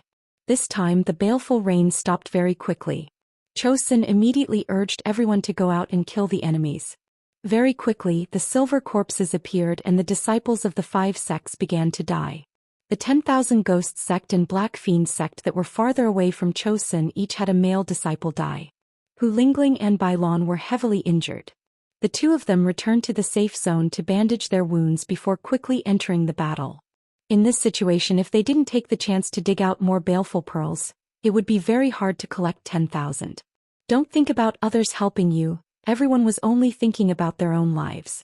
Like this, the baleful rain fell twice and the golden corpses finally appeared. Yunjioga looked at the golden light in the distance and felt his throat go dry. Fenglinger and the others immediately turned around to rush back to the safe zone, but they found a row of monster monkey-eaten corpses standing behind them. Chosen's brows were filled with hostility. Chapter 404. Elder Chosen, what is the meaning of this? Fengling Air, Thousand Spirits, Li Kuan and Gui Ming's expressions all changed. I also want to ask you, what is the meaning of this? Are you trying to kill the other disciples by running now? Chosen's eyes seemed like he could see through their thoughts. Fengling Air and the others' faces turned white. Although they did not have enough infernal beads, as long as they split the number of dead disciples, they would be able to reach the required amount. As for the other disciples not having enough, they would just have to fight for it themselves. Who would care about that much? This matter could be done in secret, but it wouldn't look good if they did it out in the open. Senior apprentice sister, save us. Hu Lingling and the others who were blocking at the front all begged for mercy. They couldn't hold on much longer. Either we live together or we die together, you can choose for yourselves. Chosen of course did not want to save Hu Lingling and the others, but defeating this wave of golden corpses would attract the flying corpses. They could not afford to make a mistake at this critical moment. Elder is right, it was our mistake. Thousand Spirits was very sensible as he took out his magic weapon to join the battle. Elder Chosen was temperamental and could not be relied on. If they were at odds with their fellow disciples at this time, their situation would be even worse. Fengling Air, Li Kuan and Gui Ming also realized this point and immediately returned to their sects to help. The silver corpses gradually retreated and the golden corpses gradually approached. There were 2 kinds of golden corpses. One kind was thin and weak. Although their defense wasn't high, they were very fast and had a strong killing power. The other kind was tall and strong. Although they were very slow, the dark golden light they emitted had a strong defense, making people's hearts tremble. The 5 sect disciples all wanted to die when they saw the golden corpses covering the mountains. Luckily Zhou Xian released 6 more monster monkey corpses and scattered them into a large triangle formation among the 5 sections. He also had the 5 sect disciples form a small triangle formation with 2 monster monkey corpses. The monster monkey corpses could use their infernal chi to create a strong defense, so the 5 sect disciples were able to resist the attacks of the golden corpses. Originally they had split into 2 groups to take turns, but now they could only choose the most heavily injured person to dig out the infernal beads. But digging out the infernal beads was not easy. Not only did they have to go all out to dig out the infernal beads, they also had to be careful of being ambushed by the corpses. Yunjioge was no exception. At this time Wuxia was standing on the left side of the monster monkey corpse, holding the bronze mirror and shining it on the speed-type golden corpses running at the front. Xianxia stood to the right of the monstrous monkey corpse. A long blade condensed from chi suddenly chopped down, then suddenly turned into small blades, appearing strange and unpredictable. Yunjioge only cared about digging up baleful pearls. The golden corpse's baleful bead was no longer pale white, but had a faint golden hue. They were placed in piles on the strange branches by the little cute baby. It looked very spectacular. After eating so much there should be some changes. The little baby muttered as he squatted beside the strange branch. In order to raise this stupid thing he didn't even care about his favorite grass soul seed. He used all the spirit energy in the demonic tripod to worship it. If it still couldn't grow then don't blame me for using extreme methods to help it grow. He didn't know if it had heard the little baby's thoughts, but the red ball changed again. The red light grew upwards and elongated into a red tree. However, its branches and leaves were all made of black mist. The mist was like a dream, like it had a mysterious power that could pull people's minds in. Heavens, it's actually the soul returning wood. The little baby jumped up from the ground exaggeratedly. Soul returning wood, isn't that one of the 4 sacred woods? Yunjioge was also extremely shocked. That's right, it's one of the 4 sacred woods. If someone loses their soul they just need to use this wood to refine a pill for them. Even if their soul returns to the underworld they can come back. Although the little baby had 5 or 6,000 years of history, this was the first time he had seen the soul returning wood. It was no wonder he couldn't recognize it at first. Then we're rich. Yunjioge was a bit excited. A treasure that could save a life was always the most valuable. Please, other people would use this treasure as a family heirloom. How could they sell it for money? The little baby had a disapproving expression. He felt that after his master reincarnated, his mind had become stupid. How could this kind of priceless treasure be measured with money? I'm just saying. Do you really think I'm stupid? Yunjioge rolled her eyes at the little baby in annoyance. While she was distracted, a speed-type golden corpse suddenly broke through the demon monkey's defense and grabbed at her. Before she could take out her evil blade, Xianxia and Wuxia had already attacked the golden corpse at the same time. The golden corpse was instantly blown to pieces. Xianxia snatched the baleful bead and brought it in front of Yunjioge. Wuxia was a bit depressed that her limelight was stolen. She looked at Xianxia strangely and said, "Senior brother Yunjio, your corpse is not bad." She purposely gritted her teeth and emphasized the word corpse. It's all right. Yunjioge didn't dare to say more. If Zhou Xian found out that Xianxia, this 1,000-year-old corpse, was a fake, it would be troublesome. Xianxia couldn't speak as he was a corpse. He was too lazy to transmit his voice to Wuxia. He turned the chi blade in his hand and slashed a few golden corpses at Wuxia. Wuxia panicked and almost got hit. She said to Yunjioge with grievance, "Senior brother Yunjio, your corpses are bullying me. That's too much." Yunjioge pretended she didn't hear it. Of course she would protect Xianxia between Wuxia and Xianxia. Xianxia's reply was to slash a few more golden corpses over. Wuxia didn't dare say another word. She could only curse in her heart. That damn Xianxia, he was still as stingy, overbearing and sinister as before. Yunjioge quickly dug out the baleful bead of the golden corpses and looked over the others. Siyue Jin Yanwei and the others were quite relaxed around Zhou Senator. The other corpse sect disciples were also fine. After all, the 3 monster monkey corpses protecting Zhou Xian were the strongest. They were all late foundation establishment stage cultivators. The disciples of the other 5 sects were in a much more difficult situation. Even the strongest Feng Ling heir and thousand spirits were injured. The others could only bitterly hold on. But they didn't dare retreat. They were relying on the monster monkey yin corpses to hold them back. Fending Zhou Xian would mean certain death. Be careful, the flying corpses are coming. Xianxia raised his head to look at the thick red and black clouds. He saw the fiendish rain begin to fall again.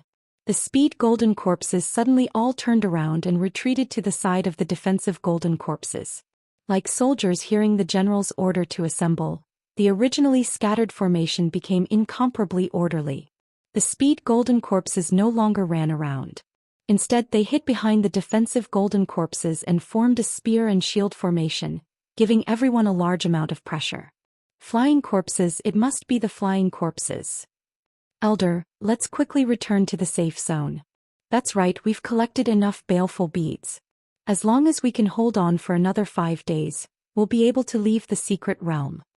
The disciples of the 5 sects were scared out of their wits when they saw the golden corpses formation. They couldn't wait to return to the safe zone and hide.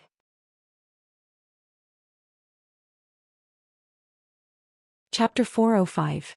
If you can't kill the flying corpses, none of you can think about going back. Zhou Xian's cold and cruel voice rang out amidst the fiendish rain. The safe zone behind them exploded with a bang. The first half of the safe zone was immediately occupied by the silver corpses, forming a natural moat between the disciples and the rest of the safe zone. If he wanted to return to the safe zone now, he would have to pay a greater price. Elder, are you crazy?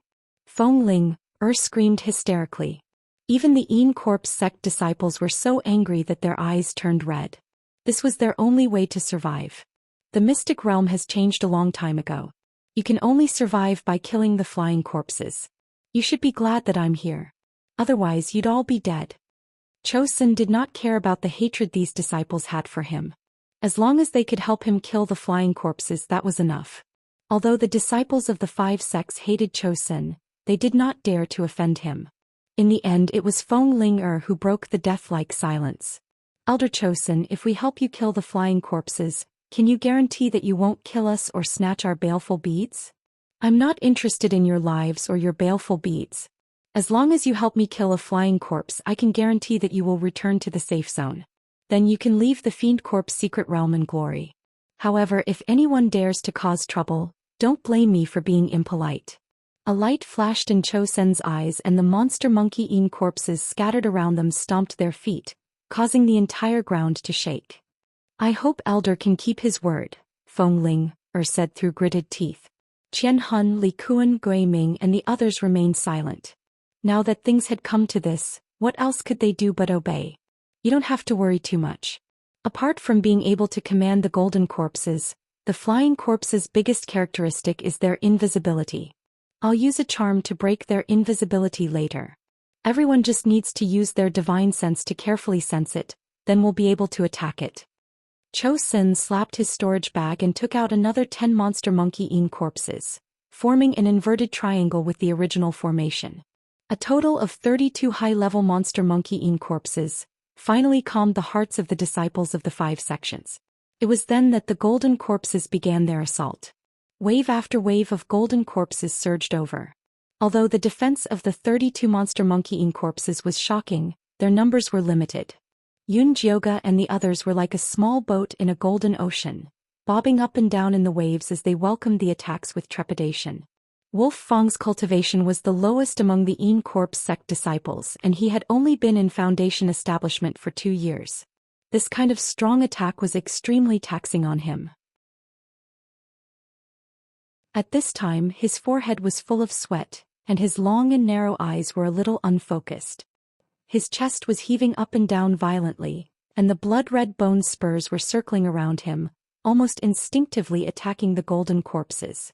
There were countless times when he thought that he would collapse, but the tenacity brought about by surviving in the wolf pack allowed him to persevere. However, the most important thing was that Mo Jingyuan had helped him a lot. Mo Jingyuan's bone dragon was also a rare treasure that could use baleful qi, so compared to the other disciples, the pressure on him was much lower. He could even take care of Wolf a little. Wolf Fang panted heavily. Although this flirtatious senior brother Mo Jingyuan was very annoying, he had to admit that he had helped him a lot. If he could leave the fiend corpse secret domain alive, he would remember this favor. However, when he thought about leaving this place alive, Wolf did not have the slightest confidence. The flying corpses had yet to appear and everyone was already on the brink of collapse. Could they really persevere until then? Wolf Fong's scattered thoughts floated back to the small mystic domain from a long time ago. At that time, it was all thanks to Yunjioga's help that they managed to escape. He did not know if she would have such good luck again. Wolf Fong could not help but look at Yunjioga, but he saw her hiding in the back, digging for baleful beads, not even daring to shrink her head. Haha, he must be crazy to actually rely on someone at Qi Refinement Great Perfection to think of a solution. He might as well hope that Elder Chosun would be merciful and let them return to the safe zone. Chosun had his hands behind his back and he was completely focused on the black-red clouds in the sky, ignoring the golden corpse's attacks. After the time it took for a joss stick to burn, the baleful rain gradually stopped, and so did the golden corpse's attacks. However, no one felt happy at all. The baleful rain stopped and the flying corpses appeared.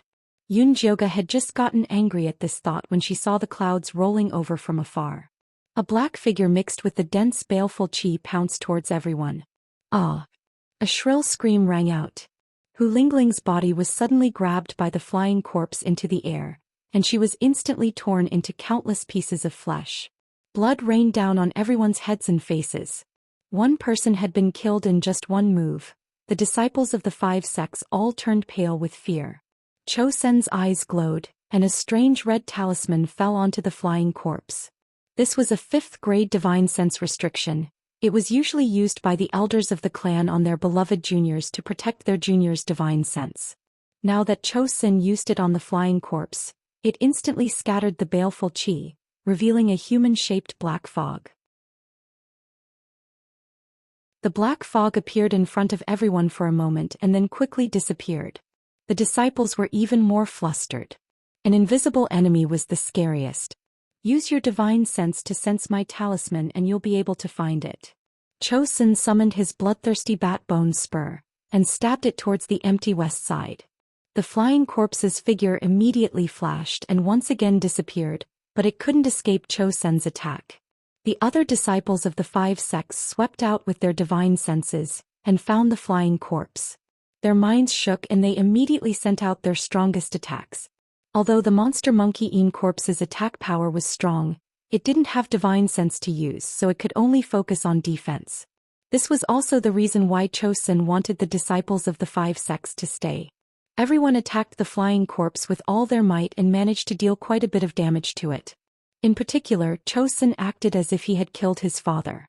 Every time the bloodthirsty bat's bone spur attacked, it would take away a chunk of the flying corpse's baleful aura. Under the bombardment, the baleful aura on the flying corpses disappeared rapidly. The disciples of the 5 sects became more and more courageous as they fought.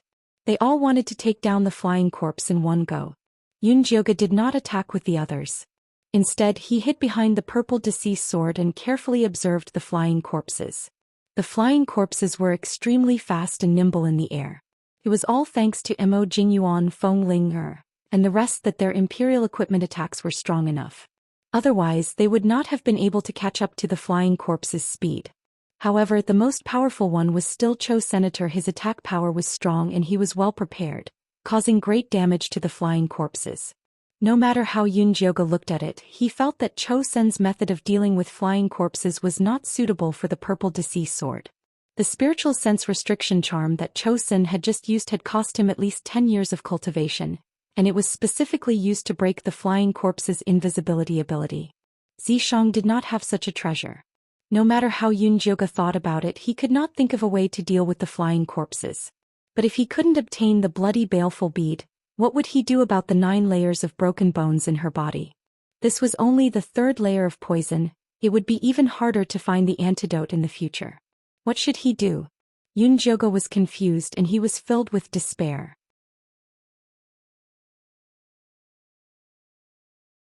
Chapter 406. Master, this is very simple. You just need to cultivate the grass soul seed and it will run to the flying corpse. The little baby's voice sounded in Yunjioga's mind.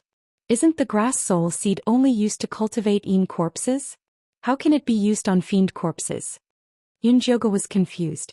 Originally it wouldn't work, but I recently poured some secret medicine on it. Whether it's a Yin corpse or a fiend corpse, it's all the same to it. If Master's luck is good and the grass soul seed can swallow the flying corpse, you'll have a ready-made flying corpse little brother. In order to perform well in front of his master, the little baby also put in a lot of effort to cultivate the grass soul seed. Otherwise, if it only knew how to pour water, it wouldn't be qualified to be his master's magic treasure.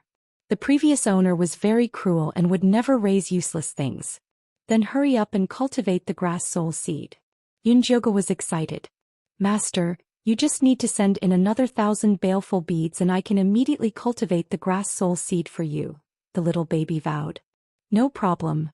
Yunjioge was full of fighting spirit. He looked at the golden corpse on the ground as if he was looking at a treasure. He picked up the evil knife and started digging. After he was done, he sneaked over to Zhou Xian to fish in troubled waters. At this time, Zhou Xian and the disciples of the 5 sects were fighting the flying corpses with all their might. They didn't care about these baleful beads. Yunjioge very smoothly dug out 1,000 baleful beads and sent them into the demonic cauldron. The little baby happily took the grass soul seed and then arranged it into a formation. He muttered, "Baby, baby, grow up quickly. When you grow up, you'll become a demon doll. You'll eat meat and drink blood. You'll eat bones and souls." Such evil words made Yunjioge speechless. He felt that the grass soul seed would be planted crookedly by the little baby, but he couldn't care too much in this situation. As the little baby muttered, the grass soul seed slowly sprouted and turned into a palm-sized gray person. It had a round head, a short neck, a round body, thin arms and thin legs. It looked quite cute. However, the gray round face had no facial features. It looked a bit strange. Master, hurry up and drip blood to make it recognize you as its master. Then you can let it eat the flying corpse. The little baby hurried. Yunjioge bit his index finger and gave a drop of blood to the demonic tripod. The little adorable child held the drop of blood and placed it on the face of the little gray person. Its facial features gradually appeared. It was exquisite and beautiful, and its temperament was outstanding. It looked exactly the same as Yunjioge. Why does he look like me? Yunjioge felt strange. After drinking your blood, of course I'll look like you. Master's blood is the most powerful, the little baby said matter-of-factly. Back then it had attached itself to the black-skinned mouse to search for its master. Because it had been too long, it had become muddle-headed. In the end, it had to drink a drop of its master's blood to awaken completely. What should we do next? Let them out and bite the flying corpses? Yunjioge felt that it was better not to dwell on these details. In any case, it was fine as long as they could catch the flying corpse. Of course not. The little cute baby grabbed the little gray person, then looked at the gaze and said excitedly, "Now is not the time." Yunjioge suspiciously followed the little baby's gaze and saw that the flying corpse in the air had been scattered by Zhou Senator. It could die at any moment. But Zhou Xian did not relax his vigilance. Instead, he gathered everyone together and warned, "The flying corpse will go berserk when it's about to die. This is the hardest time to deal with, so you must be careful." As soon as his voice fell, the flying corpse's hazy figure was suddenly filled with a blood mist. Then it turned into gold, silver, copper and iron colors and charged forward at an even faster speed. The disciples of the 5 sects were already prepared and immediately hid behind the monster monkey-ine corpses. They never thought that the flying corpse would grab the 2 monster monkey-ine corpses and instantly tear them to pieces. Zhou Xian's pupils shrank. Although he already knew that the flying corpse's dying strike would be very terrifying, he never thought it would be this terrifying. He gritted his teeth and gathered the monster monkey-ine corpses together, compressing them into a line of defense in front of the 5 sects' disciples, allowing them to continue their attack. But the berserk flying corpse was very strong. It fought the monster monkey-ine corpses with its bare hands, just like a lion entering a flock of sheep. What was even more terrifying was that the weapons of the 5 sects' disciples could only leave shallow marks on its body. Most of Mo Jingyuan's bone dragon was scattered by the flying corpse's palm. Zhou Xian's blood-sucking bat was also thrown into its mouth and was bitten to pieces with a kacha-kacha sound. Following that, 3 more male disciples were caught by the flying corpse and eaten, even their souls were swallowed. 12 of the 32 monster monkey-ine corpses had been destroyed and the remaining ones were missing arms and legs. They could only barely maintain a defensive barrier to block the golden corpse's attack. After the flying corpse ate the flesh, the killing intent on its body became even stronger. It was comparable to a late golden core stage cultivator, making people feel despair. Even Zhou Xian felt a bit regretful. "Elder, please let us go, I don't want to die here." Feng Ling air collapsed as she cried. "Elder, where there's life there's hope. These flying corpses are too strong and we're not its match. How about we return to the safe zone and discuss countermeasures?" Cui couldn't help saying. The disciples of the 5 sects had already collapsed. If they continued, they would be completely wiped out. "There's no turning back now." Zhou Xian gritted his teeth and said, "This flying corpse is sinister and cunning, it's cruel and cold. If we turn around and run now, we'll only be swallowed by it." The disciples of the 5 sects were in despair. There were even a few people who were paralyzed on the ground, already waiting for death. Zishang and Wuxia quickly returned to Yunjioga's side, preparing to bring Yunjioga back to the safe zone if the situation turned bad. Yunjioga looked at such a strong and terrifying flying corpse and felt his scalp go numb. This was a monster that was impossible to destroy. Could the grass soul seed really swallow him? At this moment, the little baby's excited voice suddenly sounded, "All right, we can go." "Hey, wait." Yunjioga quickly stopped him, but it was too late. The little baby excitedly threw the little gray person in his hand out, turning into a gray light that drilled into the flying corpse amidst the rain of blood. The light on the flying corpse's body immediately increased, as if it had fallen into chaos. "It's starting to eat, it's starting to eat." The little baby clapped his hands and shouted, just short of cheering for the grass soul seed. "Is it really effective?" Yunjioga found it hard to believe that such a powerful flying corpse was really going to be destroyed. "Of course, don't you know who planted it?" The little baby looked proud.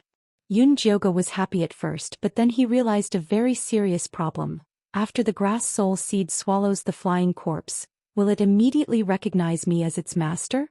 "Of course, the grass soul seed is as loyal to you as I am to you." The little baby took the opportunity to confess, but Yunjioga's face was crumbling. If this flying corpse recognized her as its boss in front of Zhou Xian and the disciples of the 5 sects, then everyone would know that she had a secret. Wasn't that courting death?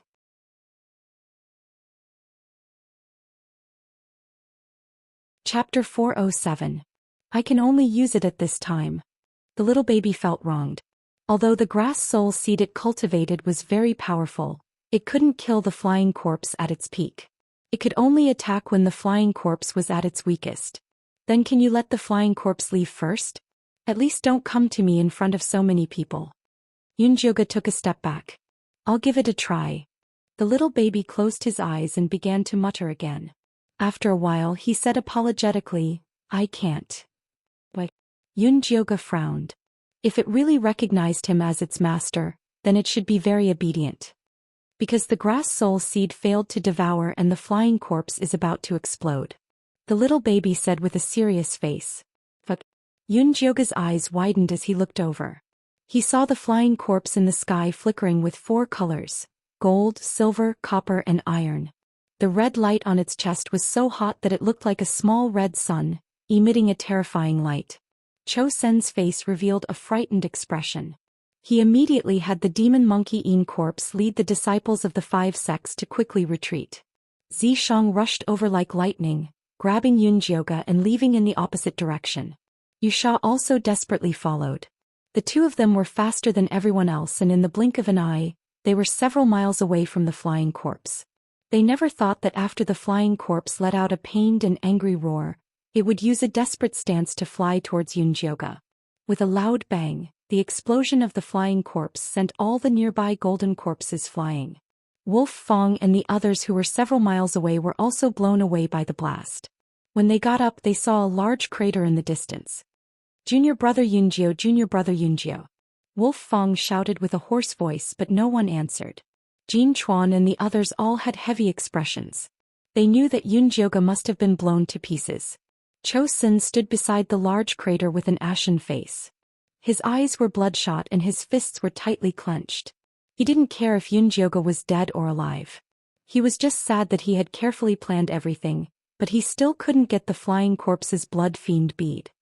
Elder, the flying corpse exploding was unexpected. Let's go back and think of a countermeasure. We'll come back next time. Yue comforted him. Let's return to the safe zone. Chosun exhaled heavily, turned around and left. No matter what, he had already accumulated experience in dealing with flying corpses.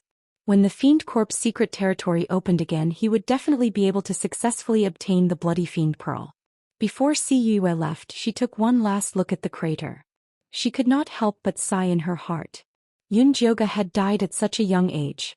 Yunjioga woke up in a daze and found himself lying on a patch of grass in a small forest. She looked at the cold sky above her head in confusion. She was surrounded by long grass, a green forest on her left and a stream on her right. His nose was no longer filled with the disgusting stench of the Fiend Corp's secret realm, but with the smell of grass and soil. Could she have already left the Fiend Corp's secret realm? No, she remembered that in the Fiend Corp's secret realm, the flying corpses had rushed in front of them and exploded. Zishang hugged her and took all the damage. Then he fell into the distorted space with her. Z-decease. Yunjioga shouted in panic. Don't shout so loudly. I'm fine. A weak voice sounded in Yunjioga's mind. Yunjioga quickly rolled up her sleeves. The purple mark on her wrist was still there, but the color was very dim. No matter what, as long as Zishang was still alive, it was fine. What was that flying corpse explosion? Zishang thought of the flying corpse's desperate stance and suspected that something had happened to Yunjioga. It's that stupid little baby. He said that the grass soul seed he cultivated could devour flying corpses. Thinking of this, Yunjioga wanted to beat the little baby up. Little Menghua, you know what to do. Something must have happened. Zishang did not intend to blame little Menghua. I'll call it out and ask. Yunjioga was about to contact the demonic tripod when she realized in horror that her meridians were in chaos. The 9-layer bone-shattering poison in her dantian spread throughout her body, completely blocking the circulation of spiritual power. Not only had she lost contact with the demonic tripod, but she could not open her storage bag either. Even worse, her disguise had been removed. She had returned to her female appearance. It blocked the explosion for us. It probably hasn't recovered yet, Zishang comforted Yunjioga. Your injury is only temporary. Don't worry too much. If you're a girl, then so be it. There have been cases of men turning into women in the corpse sect, Zishang comforted Yunjioga. The illusion grass he had given Yunjioga was limited. Yunjioga could not be a man forever. She would have to find a chance to change sex. Fortunately, this was not rare in the evil sect. All right. Yunjioga did not know what to say anymore. She felt pain all over her body, especially her left leg, which was excruciating. Did you break a bone? Zishang noticed Yunjioga's abnormality. I think so. Yunjioga gasped as he carefully rolled up his trouser leg. His fair calf had been fractured and deformed. Zishang was seriously injured. Her cultivation was gone and her leg was disabled. She couldn't be more miserable. It's okay. When I recover, everything will be better. Zishang's voice was very calm and firm. Okay. Yunjioga quickly calmed down after her panic. She searched the ground for a relatively large tree branch. Then she tore off the hem of her gown. She clenched her teeth and straightened her leg bone. Only then did she tie it up tightly. After doing all this, she was sweating profusely. Leave this forest after daybreak. Find someone to ask about the situation as soon as possible, Zishang said. There's not much time left until daybreak. I'll leave now. Yunjioga used 2 thick branches as crutches to get up with difficulty. Then she walked upstream along the stream. After walking for about an hour, when the sun was in the middle of the sky, Yunjioga finally saw a small village in the distance. She immediately became spirited. As long as there were people, they would know what this place was. If she could find some spirit grass to suppress the poison in her body, she would be able to use the things in the storage bag. Don't rush in. Let's check the situation first. Zishang stopped Yunjioga's excited footsteps. Okay. Yunjioga calmed herself down and sneakily walked along the remote path towards the village. It was broad daylight, but there was not a single person in the village. It was eerily quiet. When she reached the center of the village, she heard a sorrowful voice. Great Messenger, please let my daughter live. She's still young. She's still young. Shut up. If you dare to stop me again, I'll kill your entire village. An arrogant voice rang out. Yunjioga hid nearby and peeked out. The scene in front of her immediately shocked her.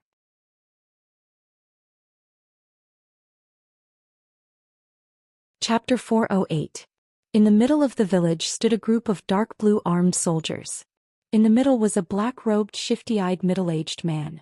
The black-robed emissary was holding on to an 8-year-old girl with a sluggish expression as if she had been hypnotized. In front of them was a group of villagers kneeling and begging for mercy. Among them, a village woman in tattered clothes was kowtowing and begging for mercy. From the looks of it, it was her child who had been kidnapped.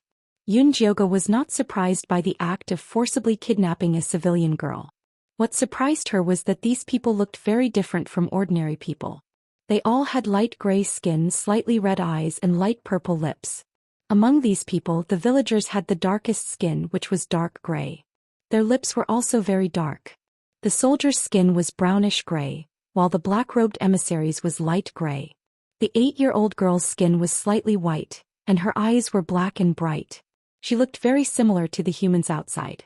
Although these people's strange skin made them look like they were terminally ill, their loud cries and curses showed that they were very healthy. Yunjioga looked down at her pale palms. Even though she still had a ptomaine face, she was much more normal than those natives. These people are strange. Don't come into contact with them. Let's leave this place first. Zhou said. Before figuring out the strangeness of this place, he would rather have Yunjioga hide in a corner and slowly wait for her injuries to heal than let her come into contact with these dangerous people. No rush. Let's wait and see. Yunjioga finally met someone.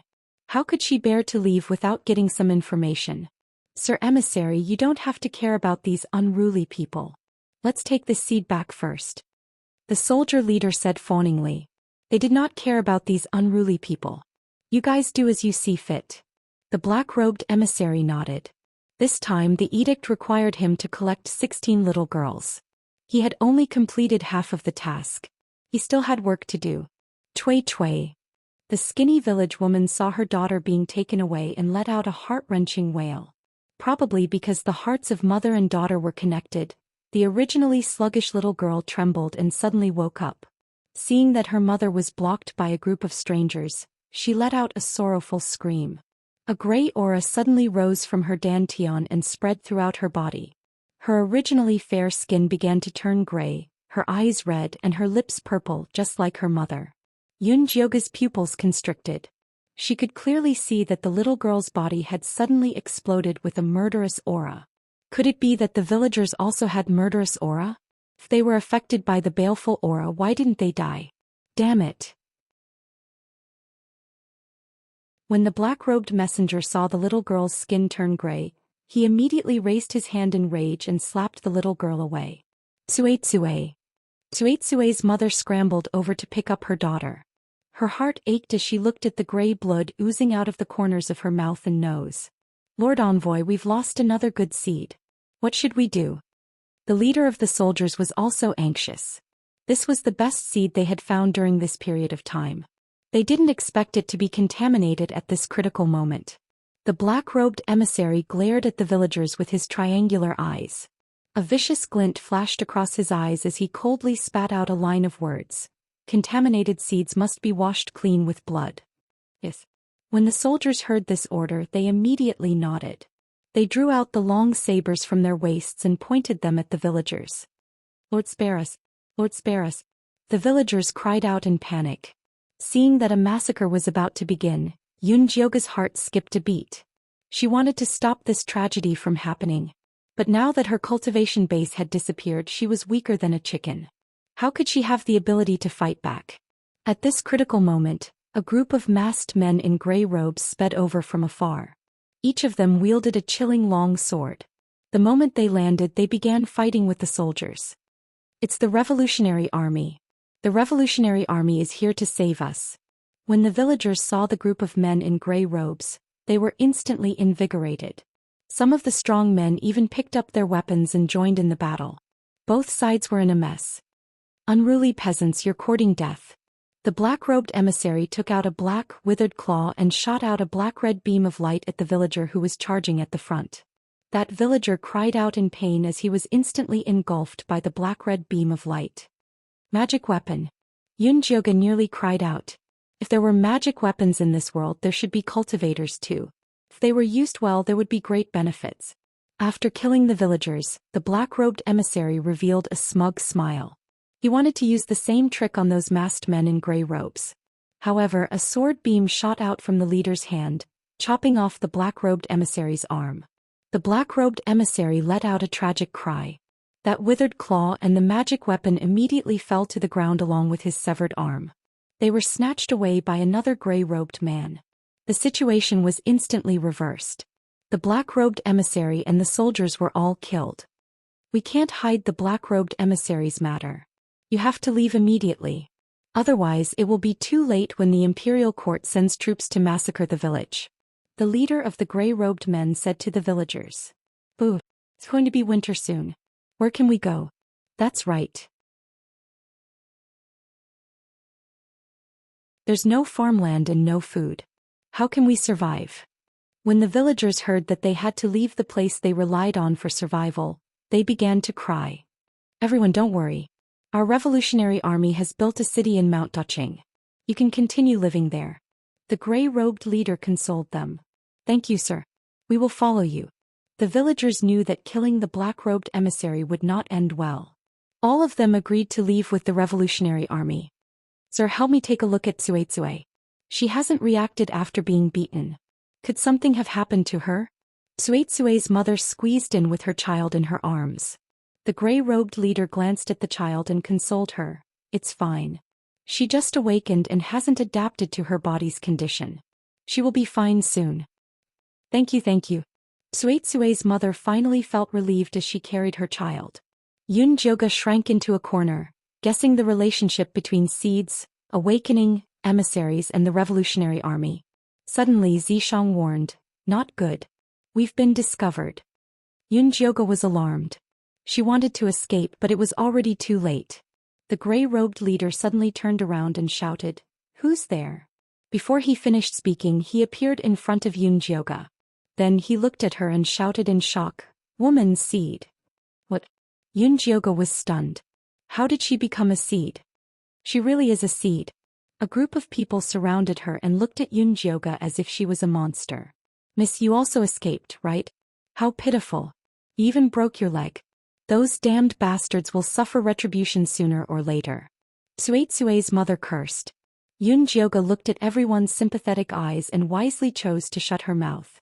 She was prepared to act according to the situation.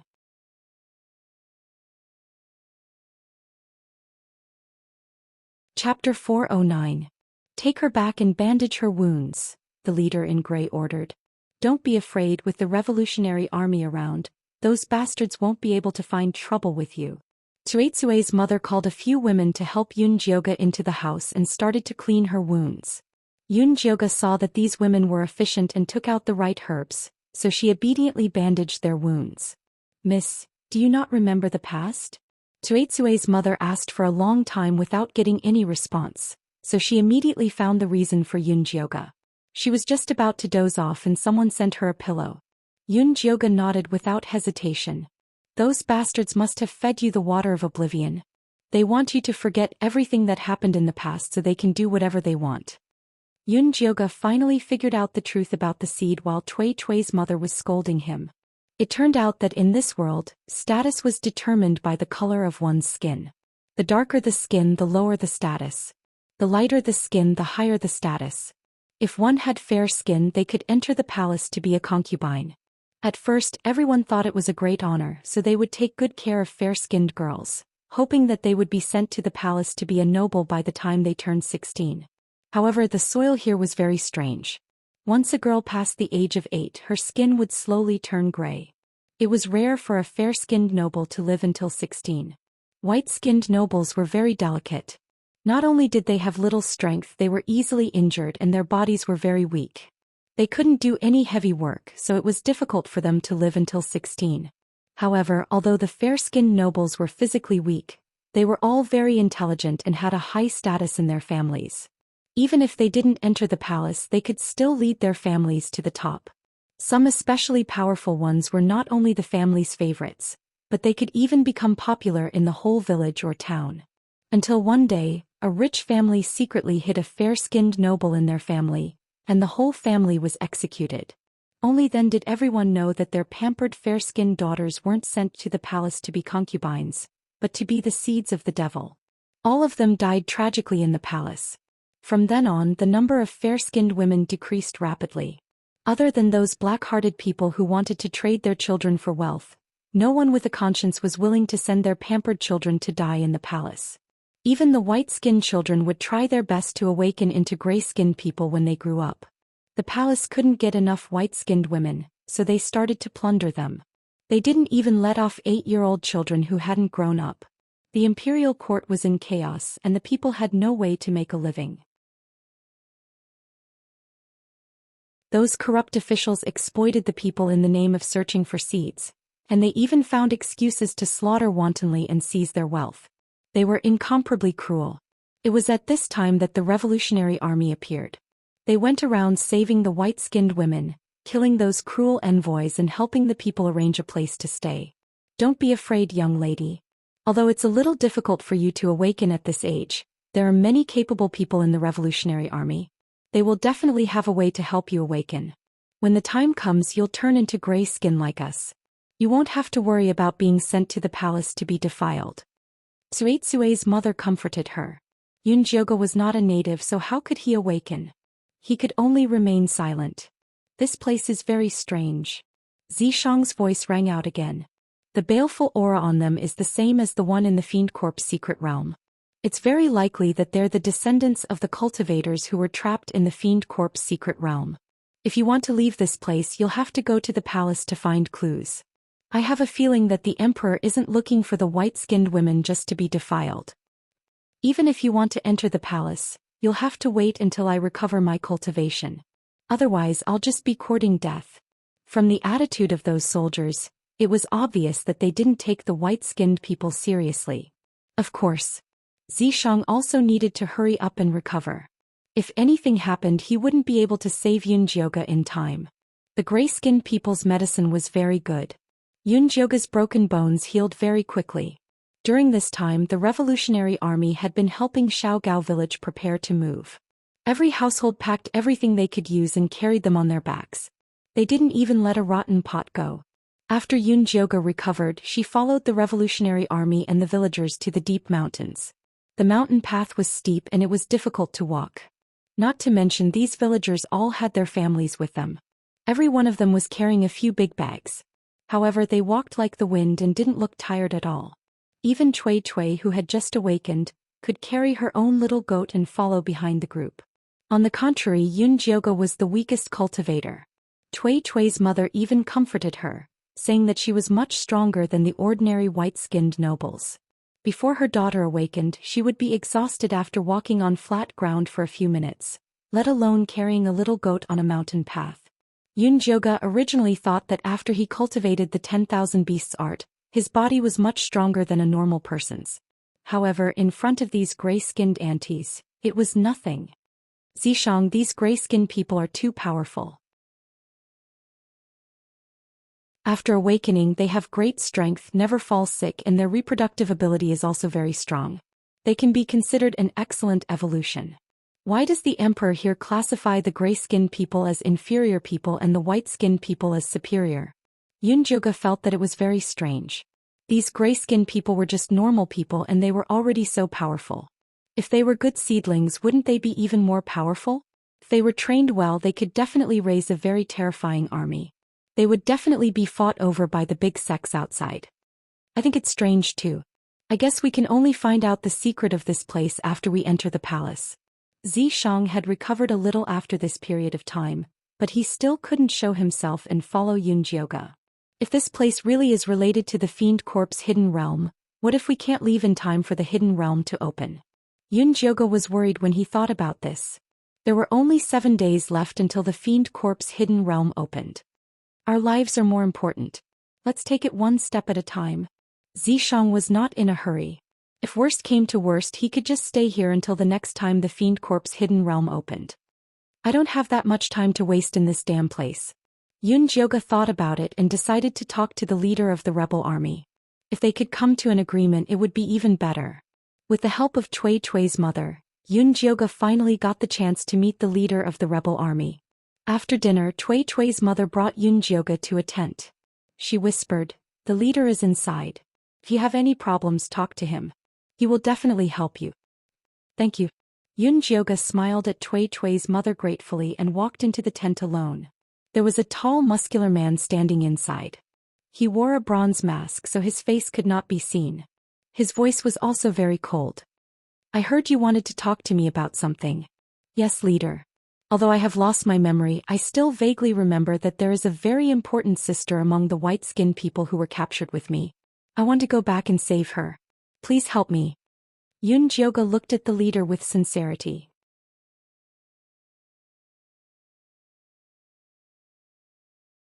Chapter 4:10. You want to go back? The leader was taken aback. He had never seen a white-skinned woman who had escaped the clutches of a demon and then returned. "Yes." Yun nodded vigorously and said righteously, "The emperor is cruel and the people have no way to make a living. I don't want others to suffer like me." She did not believe that the leader of the rebel army did not want to overthrow the tyranny and sit on the highest position. The leader's eyes flashed with a strange light.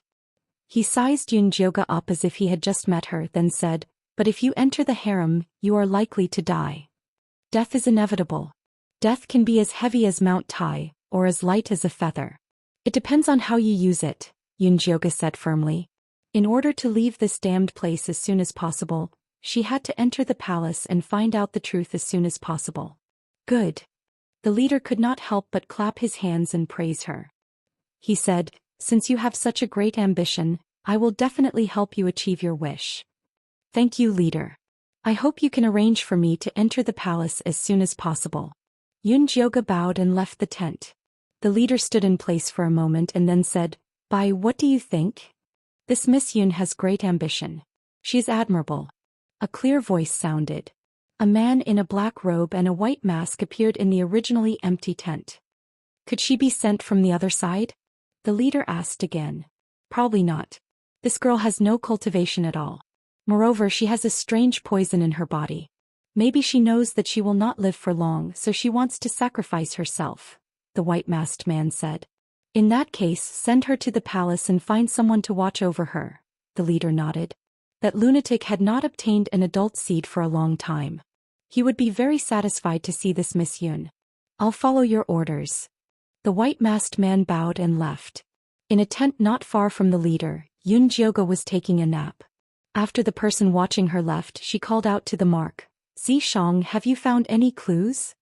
The leader's cultivation is in the foundation establishment stage.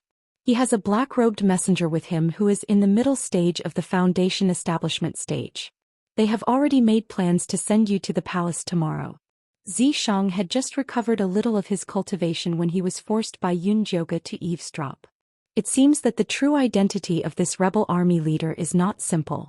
He was even able to hook up with the black-robed emissary who is in the middle stage of foundation establishment. The black-robed envoy that Yun had seen before was only at the second level of the chi refining stage. He must have a high status in the intermediate foundation establishment stage. "These are none of your business. Quickly lie down. I'll help you unblock your meridians and see if I can suppress the poison." Compared to these, Zhishang was more worried about Yun health. "Okay." Yun quickly lay down. A moment later, a familiar aura entered her meridians from the mark. After circulating for a while, it returned to her dantian. Although the chaotic toxins did not disappear, the spiritual energy in her dantian finally came out a little, and she could finally open the storage bag. Yun took out a bottle of spirit-strengthening pills from the magical bottomless bag and swallowed a whole bottle. The spiritual energy in her elixir field grew a lot stronger. At the very least, she could control a wicked blade to fly. Don't take out the evil blade so easily to avoid arousing suspicion. Didn't you concoct a lot of knockout pills and poison pills before? Just use those to protect yourself. Zhishang said. All right. Yun took out the knockout pills and poison pills and hid them well. She then asked Zhishang, do you want to take some spiritual pills to replenish your energy? Your spiritual pills are useless to me. You'll be doing me a great favor if you rest well. As long as Zhang recuperated well in the mark, the recovery effect would not be worse than taking a spiritual pill. Okay, then I'll sleep. Jioge was indeed tired and she fell asleep quickly. Early the next morning, Jioge was arranged to sit in a low-key carriage, separated from the villagers of Xiaogao village. In addition to the silent coachman, there was a short, chubby elderly lady with gray skin who was dressed very well. Her cultivation was at the 3rd level of the qi refining stage. The chubby elderly lady's eyes were not big but they were very sharp. Ordinary people would not dare to look at them directly. Unfortunately, Jioge was not an ordinary person, so she asked calmly, "You must be the elderly lady sent by the leader to serve me." The word serve made the chubby elderly lady's eyelids twitch, but she still replied respectfully, "My surname is Wang. You can call me Elderly Lady Wang." "Elderly Lady Wang, thank you for taking care of me along the way." Jioge smiled faintly. She had recovered some of her cultivation, and she was not really going to enter the palace to sacrifice herself, so she did not think much of Elderly Lady Wang. Elderly Lady Wang had not seen a white-skinned woman like Jioge for many years. She originally wanted to show her strength, but now she immediately changed her attitude and tried to please her. It turned out that the leader had arranged a fake identity for Jioge. She was a noble lady from a small city with the surname Yun, and was specially sent to the palace in exchange for glory and wealth. "Miss Yun, the great Zhou dynasty has not seen a white-skinned noble lady like you for a long time. You will definitely be appreciated by the emperor this time." Elderly Lady Wang smiled flatteringly. "What kind of person is the current emperor?" Jioge asked curiously. Elderly Lady Wang laughed bitterly and said, "People of our status are not qualified to meet the emperor. In fact, the great Zhou dynasty's emperor, who was obsessed with white-skinned noble ladies, rarely appeared in front of people. Even when he appeared, he wore a black mask. Even the imperial court officials did not know what he looked like." A mask again? Jioge remembered the bronze mask worn by the leader. It seemed that this was a local characteristic. Elderly Lady Wang continued to talk about some precautions when entering the palace. There weren't too many rules in the palace. The only thing one had to pay attention to was not to be curious and not to walk around carelessly in the palace. As for the rest of the clothing, food, housing and transportation, they were very casual, unlike the human race who had rules for eating, dressing and traveling. Jioge fell asleep with Elderly Lady Wang's nagging. She arrived at the capital the next afternoon. The capital here was very prosperous. There were many shops and people came and went. Most of the well-dressed people had light gray skin, but all of them were wearing makeup. It was indescribably strange. Although Jioge was a white-skinned person, she could not enter the palace directly. She had to report to the camp of the black-robed messenger. The leader of the black-robed messenger was an old man with graying temples who was at the 12th level of the qi refining stage. When he saw Jioge, his eyes lit up as if he had seen a treasure. He said in disbelief, "Such a good seed." After that, he wanted to pull her sleeve to see if she was really a white-skinned person. Presumptuous. Jioge avoided the black-robed messenger and said to Elderly Lady Wang in displeasure, "Why did you send me to such a strange place? I didn't expect it to be like this. Please forgive me, young Mississippi." Elderly Lady Wang quickly begged for mercy. Then she turned to the black-robed messenger and scolded him rudely, "How dare you offend a noble lady? Do you believe that I won't report this and skin you alive?"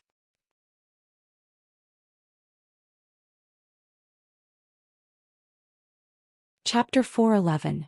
Old slave, how dare you be so impudent in front of me? Do you want to die? The black-robed leader's face was dark. He had relied on killing and robbing to obtain the white-skinned people, so he was used to being unreasonable in front of them.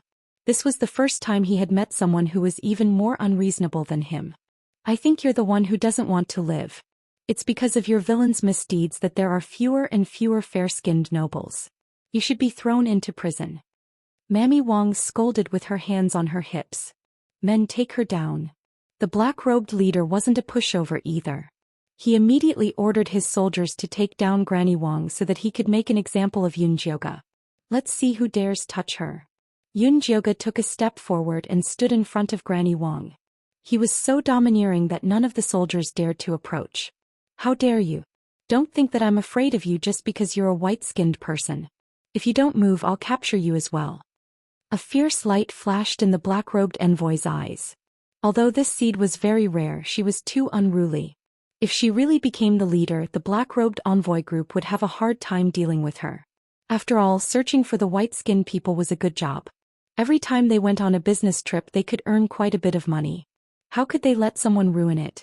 The soldiers had done many bad things with the black-robed envoy, so they didn't dare disobey their leader's orders. They immediately raised their blades and approached Yunjioga. Yunjioga placed his hand on his waist and was about to sprinkle the knockout drug when he heard Granny Wang suddenly shout, "Murder! The black-robed envoy wants to kill the white-skinned nobles." "Old slave, shout all you want. Let's see who dares to interfere," the black-robed leader said fiercely. Unexpectedly, just as he finished speaking, there was a commotion at the camp's entrance. A tall and mighty man in golden armor with a dark gray face rushed in with a group of soldiers. They immediately took down the soldiers who were threatening Yunjioga. "Your Highness, this is the black-robed envoy's camp. Why are you charging in with your soldiers? Are you trying to rebel?" The black-robed leader roared angrily. "Imperial brother ordered you to come out and find the white-skinned nobles, but you disobeyed on the surface. You even want to kill the nobles." The man called War King waved his hand and ordered the soldiers behind him, "Arrest these traitors for me. I'm loyal to His Majesty. You can't slander me." The black-robed leader panicked. Unfortunately, he was taken down before he could say anything. Seeing that the situation was not good, the other soldiers immediately threw away the swords in their hands and surrendered. At this moment, Zishang's voice suddenly rang out in Yunjioga's ears. "This War King is the leader of the Revolutionary Army." "Him?" Yunjioga raised his brows. He couldn't help but carefully size up this War King. He was extremely tall, at least 8 feet tall. His skin was dark gray and shone with a metallic luster. His lips were also very dark. However, his eyes were not red. Instead, they were black and white, emitting a cold and murderous light. In this place where white skin was considered beautiful, War King's skin was obviously looked down upon. It was no wonder that the black-robed leader wasn't afraid of him. The War King noticed that Yunjioga was scrutinizing him. A stiff smile appeared on his cold and stiff face as he said, "I apologize for startling the noble one. It is this humble king's negligence. Your Highness, War King is too polite. If you hadn't arrived in time, I'm afraid that something bad would have happened to me," Yunjioga replied politely. "Your Highness, this place is far too dangerous. Please arrange for us to enter the palace as soon as possible." Granny Wang said fearfully, "Don't worry, noble one. This humble king will definitely arrange for you to enter the palace as soon as possible. Before that, noble one, please stay at this humble king's place for a few days." With that, the War King immediately arranged for people to escort Yunjioga to his War King's palace.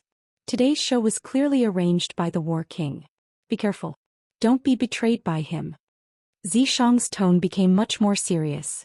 "We still don't know who's being betrayed." Yunjioga wasn't worried. After all, they were just using each other. She knew everything about the War King, but he knew nothing about her. In the end, she was still better. The War King didn't return to the War King's palace. Instead, he secretly went to a remote residence. The white-masked black-robed envoy was already waiting there. "That Lady Yun is quite something. Looks like we can continue with our plan." The War King was very satisfied with Yunjioga. She was courageous, knowledgeable, and charismatic. He was a talent. "All right, I'll arrange it right away." The white-masked man nodded immediately. Then he discussed with the War King what to do next. Although their conversation was secretive, it didn't escape Zishang's ears. The War King said to encourage the people to re-establish their respect for the white-skinned noble one. Then he suggested that the emperor make you his empress. The dog emperor agreed. "As soon as you enter the palace, he'll prepare for the empress conferring ceremony," Zishang said through clenched teeth. Letting Yunjioga enter the palace to look for clues was one thing, but conferring the empress was another. Even if his woman was acting, she couldn't marry someone else and become the empress. It seemed like he had to hurry up and recover. It would be best if he killed the dog emperor as soon as he saw him, lest he set his sights on Xiaojioga. Will the dog emperor appear? What level of cultivation do you think he'll have? Yunjioga was a little worried. The War King was a Foundation Establishment cultivator, and the mysterious black-robed man was a mid-stage Foundation Establishment cultivator. The Dog Emperor behind the scenes should have a higher cultivation than them. The highest he can go is Golden Core. It won't be any harder than the flying corpses, Zishang comforted Yunjioga. Don't mention the flying corpses. Yunjioga's head hurt just thinking about it. However, what made her head hurt even more was that according to her current progress, she probably wouldn't make it back to the Fiend Corpse Mystic Land. Don't worry. I've calculated it. Time here is slower than outside. We can still make it if we leave in a month. Zishang realized that the time here was very strange. It was probably affected by the killing intent. A month is not a problem. Yunjioga finally relaxed and focused on waiting to enter the palace. The War King didn't make her wait too long. The next afternoon, the palace sent someone to pick her up. She immediately moved into the Chushio Palace that represented the position of the Empress. In the luxurious Chushio Palace, Eunuch Li, the head of the inner palace, had a thick layer of makeup on his face. Behind him was a group of light gray palace maids and eunuchs.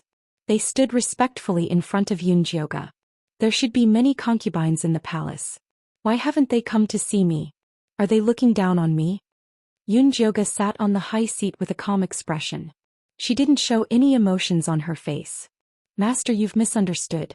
The concubines who entered the palace previously don't live in the back palace, Eunuch Li hurriedly said. So, I'm the only one in the back palace? Yunjioga raised her brows. The back palace needed a group of concubines to support it. Now that she was the only one placed here, it was too strange. It seemed like she had to find the white-skinned women as soon as possible to understand the secret of this palace.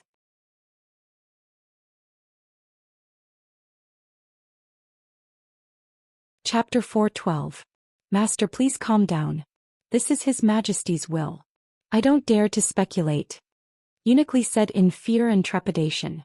Alright, I'm a little tired. You can all leave. Yunjioga couldn't get anything out of Eunuch Li, so she waved her hand to let them leave. Miss, we haven't started talking about the rules of the palace. Eunuch Li looked at Yunjioga carefully. He had been the head eunuch of the harem for more than 20 years and had seen countless white-skinned women. However, this was the first time he saw a white-skinned noble with such a strong aura as Yunjioga. He always unconsciously bowed and groveled in front of her, as if he was seeing the emperor. Isn't it just being obedient and not going out? Don't worry, I won't leave Chushio Palace before His Majesty summons me. Yunjioga said impatiently. Since you know what to do, I won't say anything more. The rules of the palace are that no one can leave without permission after dark. If you need anything, please bear with it and send someone to inform me the next day. Eunuch Li couldn't help but mention. Eunuch Li, don't worry. I understand these rules. I will never let anyone leave the palace at night. Yunjioga was so resolute that no one dared to question her. In that case, I'll leave first. Eunuch Li saw that Yunjioga was a sensible person, so he didn't stay and annoy her. However, when he left behind 4 senior palace maids, 8 junior palace maids, and 6 eunuchs to serve Yunjioga. After Yunjioga handed these people over to Granny Wang, she went to the inner hall to rest.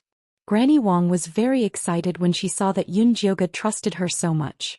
She immediately started to arrange everything in Chushio Palace. In the dead of night, the junior palace maid on night duty in Chushio Palace quietly yawned. She was immediately pinched by the older palace maid and warned her with a look to wake up. The junior palace maid shrunk her shoulders and immediately perked up, waiting for the noble sleeping in the inner hall to summon her. In the inner hall, Yunjioga, who was sleeping soundly, slowly opened her eyes. She moved her fingers slightly and a faint green smoke floated out. The 2 palace maids guarding outside yawned heavily and slowly closed their eyes. Even the eunuchs in the side hall fell into a deep sleep. Yunjioga stood up, took out a black robe from his storage pouch and put it on. Then he silently left Chushio Palace. It was quiet outside. There were only a few red lanterns lit up in the dark imperial palace. There was no sign of human activity. Head east. I suspect that the white-skinned women are locked inside the tower. Zishang had already figured out the situation in the palace before Yunjioga entered the palace. Yunjioga looked up and saw an 8-story pagoda in the east. Its collapsed body was surrounded by gray smoke and it looked very strange. It was hard to imagine that this was where the former concubines lived. Don't look anymore. Come back as soon as possible. Zhou urged. The effect of the sleeping gas was limited. If they didn't return in time, they would be exposed. Yunjioge hurriedly retracted his gaze and followed the shadows in the corner of the wall towards the tall tower. Wait, there are guards. Hide to the right. Zhou stopped Yunjioge in time. Yunjioge stuck close to the cold wall and looked at the patrolling guards with spears in their hands. These guards all had black skin and their eyes were dull. Although they wore thick armor, they walked silently like ghosts. Yunjioge thought to himself. No wonder the rules of the palace forbade them from going out. It would be strange if normal people didn't die from fear after seeing this strange and scary mirror image. These guards are all fiend corpses. Be careful. Zhishang's voice was serious. He had suspected that this place was related to the fiend corpse secret territory. Now that he saw these guards, he was sure. What level are these fiend corpses? Yunjioge's heart shuddered. He couldn't help but think of the brutal battle in the fiend corpse secret territory. These are just normal fiend corpses. Don't worry. Keep going. Zhishang's voice was hurried. He also felt that things were getting worse. He had to take Xiaojioge away from this place as soon as possible. Yunjioge avoided the patrolling guards. After a few turns, he finally arrived at the foot of the tall tower. The tall tower was heavily guarded. There were fiend corpses patrolling everywhere. Don't be afraid. These low-level fiend corpses can't see through your invisibility. Just go to the left. Zhishang immediately found the patrolling guards' blind spots. Yunjioge followed the small path to the tall tower from the left. When she got closer, she smelled the pungent stench of blood coming from the tall tower. She could even see black and red clouds floating inside. It was very similar to the fiend corpse secret territory. Could the clue to leave this place be inside? Yunjioge was excited. She was about to walk into the tall tower's entrance. Suddenly, a slender palm covered her mouth and dragged her outside. Yunjioge instinctively turned around with her elbow. She felt something soft. It was a woman. It's me. A familiar sweet voice rang in Yunjioge's ears. It was Yusha's voice. Yunjioge stopped resisting and left the tall tower with Yusha obediently. The hand on her mouth finally let go. Yunjioge turned around and saw Yusha standing behind her in her maid's attire. Her skin was light gray, her eyes were slightly red and her lips were light purple. She looked exactly like the gray-skinned man. Yunjioge was about to ask, but Yusha made a shushing gesture. This isn't the place to talk. Follow me. After that, she led Yunjioge away from the patrolling guards and left the tall tower. They came to a pear garden not far from Chuxio Palace. The white spirit pear blossoms shone faintly in the night. Unfortunately, the entire pear garden was empty. No one dared to come out and admire it. All right, we can talk here. Yusha looked around and finally breathed a sigh of relief. Yusha, why are you here? And why are you a gray-skinned man? Yunjioge asked quickly. I was severely injured when I fell down with you guys. My skin turned light gray after I absorbed the malevolent energy here. I looked everywhere for you but couldn't find any clues. I guessed you'd come to the Imperial Palace, so I snuck in. When Yusha heard that a white-skinned nobleman was living in Chuxio Palace today, she had a premonition. However, she couldn't go in during the day, so she could only sneak out at night. Coincidentally, she bumped into Yunjioge, who went to the tall tower to investigate. What clues did you find in the Imperial Palace? Why didn't you let me enter the tall tower? Yunjioge asked. The white-skinned women that the great Zhou Emperor took in were all kept in that tall tower. A foundation-building assassin snuck in and never came out. It's definitely not as simple as it looks. Yusha's expression was solemn. She had been observing the Imperial Palace for a long time. She realized that the Emperor would send a batch of gray-skinned men to serve him every once in a while, but none of them ever came out alive.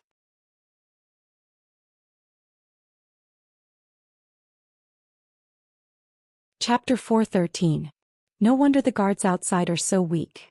Yunjioge felt that something was wrong, but she didn't take it to heart because she looked down on these normal guards. Oh yeah, where's Zhishang? He's not dead, is he? Yusha asked with a tinge of joy in her voice. He's fine. It's just that it's not convenient for him to show himself now. Yunjioge glared at Yusha. Xianxia sneaked his divine consciousness into the tower when she approached it. He probably hadn't regained his senses yet. Oh, all right. Tell him to pay more attention to the murderous aura in this palace. I have a feeling that there's a formation hidden in this palace, but I just can't figure it out. Although Wuxia's injuries were healed, her cultivation level was suppressed. Plus, she wasn't as knowledgeable about runes as Xianxia, so she couldn't find any clues. I understand. Yunjioga nodded solemnly. Before she figured out the situation in the tower, she wasn't going to take the risk. Also, I heard that His Majesty is going to Chuxiu Palace to see you tomorrow. Be careful and don't expose yourself. It's best if you hide your cultivation level, Wuxia said. I haven't recovered my cultivation level, so it's easy to hide it. Don't you find it weird to see me like this? Yunjioga was a girl now. Most people would find it weird when they saw someone they were familiar with suddenly changing from a man to a woman. Not bad. You're beautiful. Wuxia felt it was a pity that she couldn't leave this girl's body for a while. She wondered if Lady Goddess was willing to play with her. People from the mixed evil sect were really brave. Did Yunjioga give in? Seeing that it was getting late, she said to Wuxia, "It's getting late. I'm going back to Chuxiu Palace." "All right. I'll look for you if something happens." Although Wuxia was reluctant to leave, she still sent Yunjioga back. Yunjioga returned to the inner palace of Chuxiu Palace quietly. After she laid down, she rubbed her fingers together and a white smoke floated out. The two sleeping maids' breathing quickened. "Someone, I want some water." Yunjioga stood up and called out. The two palace maids woke up instantly. When they realized that they had accidentally fallen asleep, the younger palace maid was a little flustered. The elder palace maid was still very calm. She walked into the inner hall unhurriedly and asked Yunjioga, "Miss, do you want to drink hot or lukewarm?" "Warm. I don't want tea. I want plain tea." Yunjioga was not used to the tea here. "Yes." A moment later, a cup of warm water was placed in an exquisite white porcelain cup and handed to Yunjioga. Yunjioga took a sip and asked, "What time is it now?" "It's already the hour of the dog. There are still 2 hours before daybreak. If you are hungry, there are snacks and hot porridge in the small kitchen. Would you like to have some?" The first palace maid asked considerately. "No, I'll sleep a little longer. Wake me up at dawn." Yunjioga handed the porcelain cup back to the grand palace maid and lay back on the bed, silently waiting for Xianxia to wake up.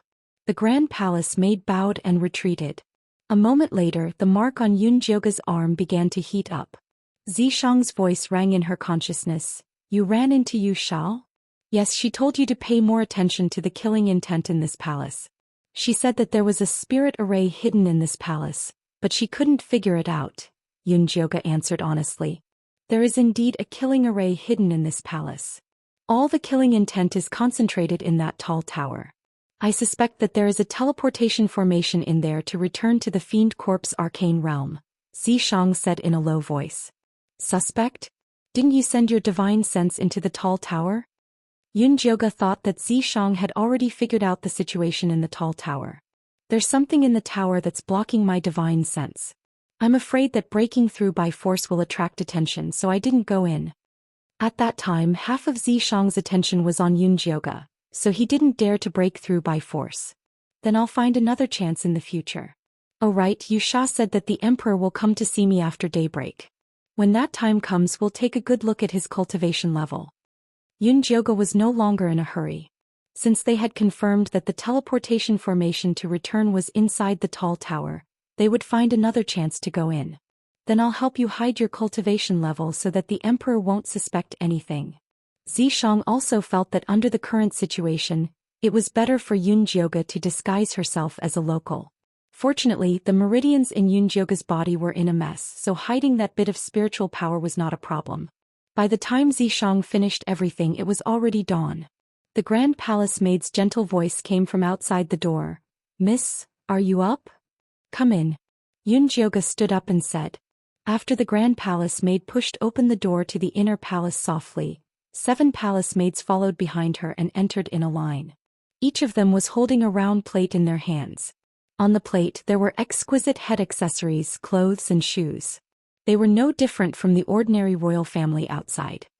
"Miss, Uniquely just sent a message from His Majesty saying that he wants to have lunch with you." These clothes and accessories are also given by His Majesty. This servant will help you change into them. The Grand Palace maid's pale gray face revealed a sincere smile. Everyone hoped that the master they served would be loved and respected by the emperor so that they, the palace maids, would be able to eat and drink well. It's just a lunch, not a conferment. Why do you have to dress so extravagantly? Ordinary will do. Yun Jioge glanced at the red gemstone noodles that weighed at least a dozen catties and rejected them decisively. But this was given by His Majesty. The Grand Palace maid didn't expect Yun Jioge to have such a personality and dare to reject His Majesty's gift. His Majesty didn't specify that I should wear this. Besides, the entire Chuxiu Palace is a gift from His Majesty. It's the same to wear other clothes. Yun Jioge walked straight to the gorgeous wardrobe and picked out the simplest moon-white dress. Just wear this. Right. The Grand Palace maid didn't dare to disobey Yun Jioge's order. After helping her change into the dress, she combed her hair into the simplest bun and tied it with a hair tie of the same color. Yun Jioge ate her breakfast and waited in Chuxiu Palace for the emperor's arrival. At noon she heard Eunuch Li's shrill voice coming from outside. His Majesty has arrived. Yun Jioge walked to the palace gate surrounded by the palace maids and saw a tall, pale and handsome young man dressed in a dragon robe walking toward the palace gate. Yun Jioge didn't want to stare at the emperor, so she bowed slightly and asked Zishang in her heart, "How is it? Can you tell what the emperor's cultivation level is?" "No, this emperor looks like an ordinary person. He doesn't have any cultivation level." Zishang's voice was filled with doubt. Logically speaking, this emperor couldn't be an ordinary person if he could make a foundation establishment war monarch so afraid. Could it be that the emperor had concealed his cultivation level, or was the person in front of him not the emperor himself but a substitute? For some reason, Zishang felt that this emperor was somewhat familiar, as if he had seen him somewhere before, but he just couldn't remember.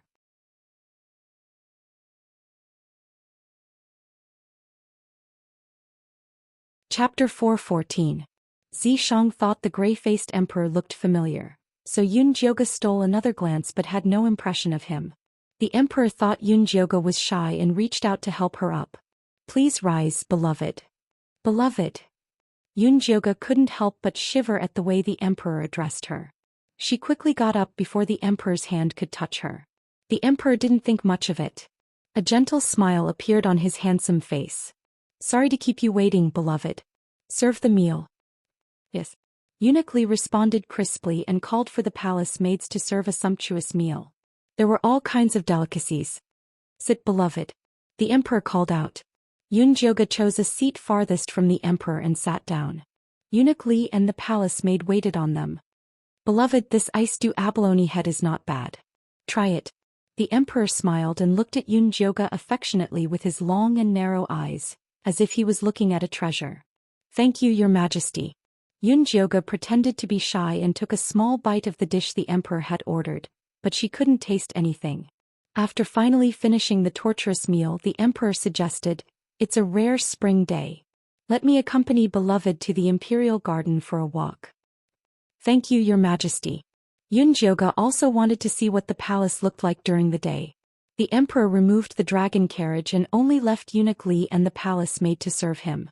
Then he took Yun Jioge to the imperial garden. The palace was bright and beautiful during the day, and the air was filled with the fragrance of flowers. The huge imperial garden was filled with all kinds of beautiful spirit flowers, and colorful butterflies danced among them. The patrolling guards were in high spirits. When they saw the dragon rack from afar, they lowered their heads and bowed to the side. Everything looked so normal. Yun Jioge stopped in front of a cluster of red peonies and glanced to the east. She didn't see the eye-catching tower. The palace has a baneful aura array. Those active in the day are the living and those active at night are the dead. The tower only appears at night. Zishang's voice sounded in Yun Jioge's mind. "According to what you're saying, the white-skinned women in the tower are all dead?" Yun Jioge was shocked. "It's very likely," Zishang said. Yun Jioge could not help but frown, his hand unconsciously stroking the cluster of red peonies. "What's wrong, beloved? Don't you like these peonies?" The emperor's deep voice rang in Yun Jioge's ear. Yun Jioge turned her head and found that the emperor had walked up to her side at some point. His tall body loomed over her, and the corners of his sexy lips carried a faint teasing smile. His slender palm gently covered Yunjioga's white and tender hand. He dared to touch you. Zishang was furious. He wanted to jump out of the seal and kick the emperor away. Calm down, it's just touching your hand. Yunjioga was now a beloved concubine, so it was normal for her to be touched. Calm down, my ass. Hurry up and pull your hand back. Zishang was even angrier now. Alright, I'll do it. Yunjioga silently rolled her eyes, then shyly tried to pull her hand out of the emperor's hand, but he held it even harder. My beloved concubine, do you know that my heart is with you? The emperor looked at Yunjioga affectionately. Yunjioga looked at the emperor's brown and slightly red eyes. She could clearly see her fair, delicate and beautiful face with a bit of corpse poison reflected in them. To be honest, if Yunjioga was an ordinary white-skinned native, she would definitely be bewitched by such a tall, handsome and expressive emperor. Unfortunately, Yunjioga wasn't a pure white-skinned little white and wouldn't fall for it. The emperor probably noticed that Yunjioga wasn't moved, so he suddenly stretched out his right hand and wrapped it around her waist, imprisoning her in his arms. His brown and red eyes began to slowly move. Yunjioga originally wanted to struggle, but she was suddenly entranced by the light emitted by those eyes and fell into a trance. Don't be in a daze, calm your mind. Zishang's hurried voice rang out in Yunjioga's mind. Yunjioga also wanted to calm down, but the problem was that the emperor's eyes seemed to have a magical power that pulled at her. She could see the sounds of laughter and beautiful white-skinned women waving at her. Little sister, come. Yunjioga couldn't help but smile. She felt that this was where she should be, so she couldn't help but float towards it. But soon, the mark on her arm began to heat up, pulling her mind back a little. Just like that, Yunjioga's forehead was covered in sweat. The emperor also frowned. No woman had ever been able to resist his demon eye. Could this white-skinned woman have some kind of innate divine ability? It's interesting. As expected of the mother seed he favored. I have to take her down as soon as possible. The emperor's heart thumped and the light in his eyes spun even faster. The black and red demonic light pierced straight into Yunjioga's eyes. Yunjioga's body trembled and a look of terror appeared on her face. The white-skinned women who had been laughing and chatting with her just a moment ago suddenly turned into terrifying skeletons, dragging her down to hell with them. Zishang panicked and was just about to throw caution to the wind and pull Yunjioga out. At that moment a loud noise rang out. Your Highness, it's not convenient for His Majesty to summon you now. Please come back later. Eunuch Li hurriedly stopped them. His Majesty was currently intimate with the newcomer, Miss Yun. Who would dare to go over now and court death? How dare you? I have something urgent to discuss with my royal brother. Can you afford to pay for it if something important is delayed? War King's furious voice boomed out like thunder. Yunjioga immediately came to her senses. She hurriedly pushed the emperor away and stumbled a few steps back. The emperor's confusion failed. His handsome face kept trembling as if it was about to split open. However, he quickly regained his calm and dignified demeanor. He turned to Eunuch Li and said, "Let my royal brother come over." Yes. Eunuch Li retreated to the side with his men. War King strode into the imperial garden. He glanced around and saw Yunjioga standing to the side with a pale face. She looked like she had seen a ghost in broad daylight. My beloved concubine is not feeling well. She should go back and rest. Eunuch Li, escort her back, the emperor ordered calmly. Yes. Eunuch Li bowed and walked to Yunjioga's side. He smiled ingratiatingly. Master, this way please. Yunjioga had already snapped out of her daze. She forced a smile and bowed to the emperor before following Eunuch Li back to Chuxiu Palace. Eunuch Li and the palace maid kept praising Yunjioga's capability along the way. They said that there had never been a noble who could make His Majesty care so much. Yunjioga did not hear a single word. She was still thinking about the skeletons of a beautiful woman she had seen in the emperor's eyes. That demonic power was too terrifying. How could someone without cultivation be able to use it? This emperor has at least a mid-stage golden core cultivation. We're in trouble this time, Zishang said in a low voice.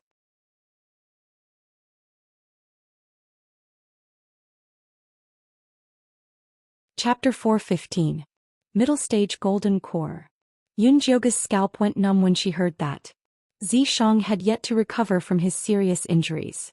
If he, a mere qi refining stage cultivator, would fall into the hands of a golden core cultivator and be easily crushed?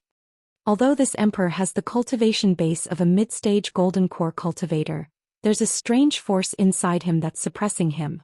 As long as we can find the source of this force, we'll be able to find a way to deal with him, Zhishang continued. Looks like we'll have to ask Granny Wang to talk to Warlord. Yunjioga did not have many allies here. Warlord was one of them. No need for that, Granny Wang. Ask Yusha to look for him. Zhishang decided to find something for Yusha to do. But I don't know where to look for her. Last night, Yusha said that she would contact her if anything happened. She did not mention where she was. Don't worry. She'll find her own way. With Yusha's wild ambition, how could she let go of a chance to be alone with Yunjioga? She would definitely find a chance to sneak in. Zhishang's words were quickly verified. When Yunjioga returned to Chuxiu Palace, she noticed that the palace maid guarding the door had changed. Yusha was dressed in a red palace dress. She stood at the door obediently to welcome them back. Yunjioga glanced at her indifferently. She did not say anything and walked into the inner hall quietly. I'm tired. You can all leave. Yunjioga waved her hand. After sending Eunuch Li and the palace maid away, she leaned on the soft couch. A moment later, Yusha walked in respectfully with a cup of hot tea in her hands. Miss, please have some tea. Yunjioga could not help but look left and right. Don't worry. No one followed me in. Granny Wang is fighting with them outside. Yusha smiled as she placed the teacup on Yunjioga's rosewood tea table. She then knelt beside Yunjioga's feet and massaged her legs like a palace maid. Zhishang said that Grey Emperor has the cultivation base of a mid-stage golden core cultivator. I was almost charmed by him in the Imperial Garden. Yunjioga took a sip of tea and sorted out her thoughts. Then she recounted what happened earlier. He touched your hand and hugged your waist? Yusha narrowed her eyes and tightened her grip on Yunjioga's legs. That's not the point. Yunjioga hurriedly slapped Yusha's heavy hand away and pointed at her forehead as he said solemnly, the most important thing is to quickly figure out this emperor's background and the way to deal with him. Later you'll go to the Imperial Garden and keep watch. We'll talk after we pull Battle King's strings. If they could not kill the emperor, it would be wishful thinking to enter the tower. I understand. I'll go now. Yusha put away his jealousy and stood up to leave. Yunjioga waited for Yusha to leave before he said to Zhishang, why don't I release my spiritual power? Otherwise, if that dog of an emperor were to come after me again, I wouldn't even have the ability to resist. If the dog emperor knew that you have spiritual power, he wouldn't just use his demon eye to deal with you. Zhishang could sense that the dog emperor had other plans for Yunjioga, and this plan was most likely related to the tower. This was also the reason why he had not fallen out with the dog emperor just now. This won't do, that won't do. Am I supposed to just wait for death? Yunjioga hated the feeling of being restricted. You can recover your spiritual power slowly. When you have time you can contact the cute little baby. If you can activate the demonic tripod, then we'll have more confidence, Zhishang said in a low voice. All right. Yunjioga laid back on the bed helplessly and started calling the cute little baby. She tried to contact the demonic tripod with her divine consciousness. However, she did not know where the demonic tripod had gone.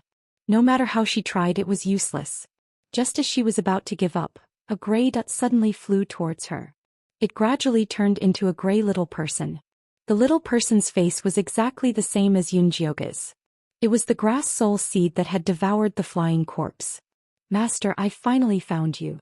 The moment the grass soul seed saw Yunjioga, it began to weep. You didn't die? Yunjioga was shocked. She thought that the grass soul seed had failed to devour and exploded with the flying corpse. Master, I had already devoured it. However, there was a strange divine consciousness restriction in the flying corpse. Once it was subdued, it would explode, the grass soul seed quickly explained, afraid that its master would think it was useless. There's a spiritual consciousness restriction in the flying corpse. Who did it? This was completely out of Yunjioga's expectations. I don't know. After the flying corpse exploded, I was locked here. There's a monster that wants to eat me. Master, hurry and save me.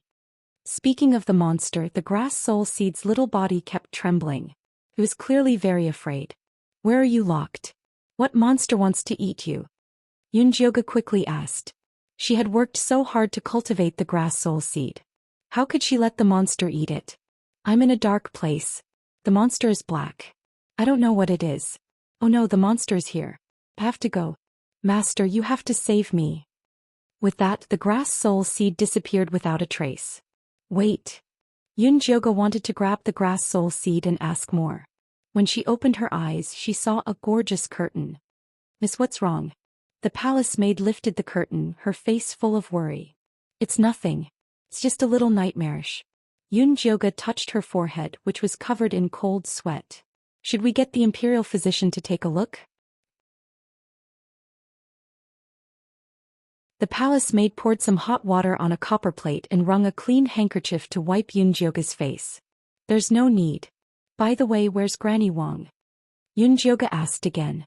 Although she had already sent Wuxia to look for Warlord, it was safer to have one more person to contact. His Majesty said that Granny Wang is old and not suitable to serve you, so he sent her back to her hometown. The palace maid lowered her eyes, took the handkerchief from Yunjioge's hand and placed it in the basin. Was he trying to isolate her?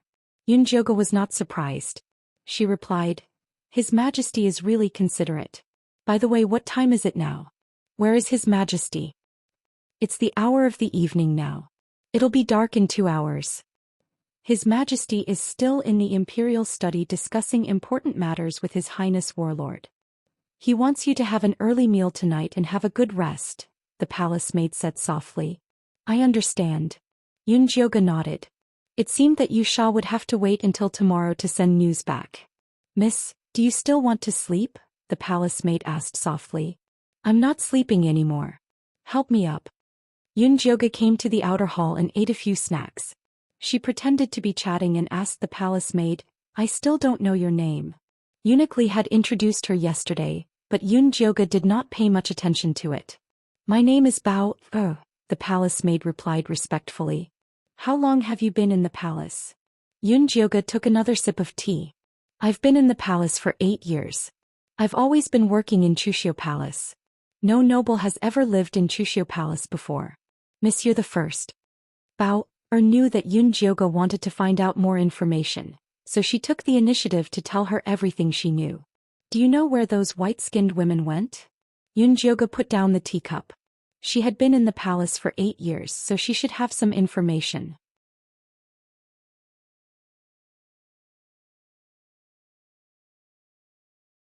Chapter 416.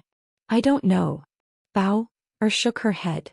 Although she had worked in the palace for 8 years, her range of activities was limited to Chuxiu Palace. She was not clear about other places. I see. Yunjioge's disappointment was evident in his words. He looked as if she didn't know anything after working for 8 years. Bao began to feel uneasy. Nurse Wang had just been sent away and it was time for her to perform. If she disappointed her master now, it would be difficult to gain trust in the future. Bao thought about it and whispered, I have heard a rumor about the white-skinned noblewoman, but I don't know if it is true or not. Anyway, tell me. Yunjioge's eyes lit up and he immediately cheered up. I heard that after the white-skinned noblewoman slept with Her Majesty, she would be sent to another place to prepare for pregnancy. So there is no one in the harem now, Bao said in a low voice. Prepare for pregnancy? Did they win the bid in one go? Yunjioge asked in surprise. Even a sharpshooter couldn't be so accurate. Miss. Bao's face turned red. How could a virgin say such a shameful topic? I'm serious. Did those white-skinned noblewomen only sleep with Her Majesty once? This is a very important question. Yunjioge's face was serious. In the cultivation world, the higher one's cultivation, the harder it was to get pregnant. This was an unchanging truth. There was no reason for this gray-faced golden elixir emperor to be an exception. I only heard about it. Bao looked embarrassed. She had never had a white-skinned noblewoman live in Chuxiu Palace. How could she know about these boudoir secrets?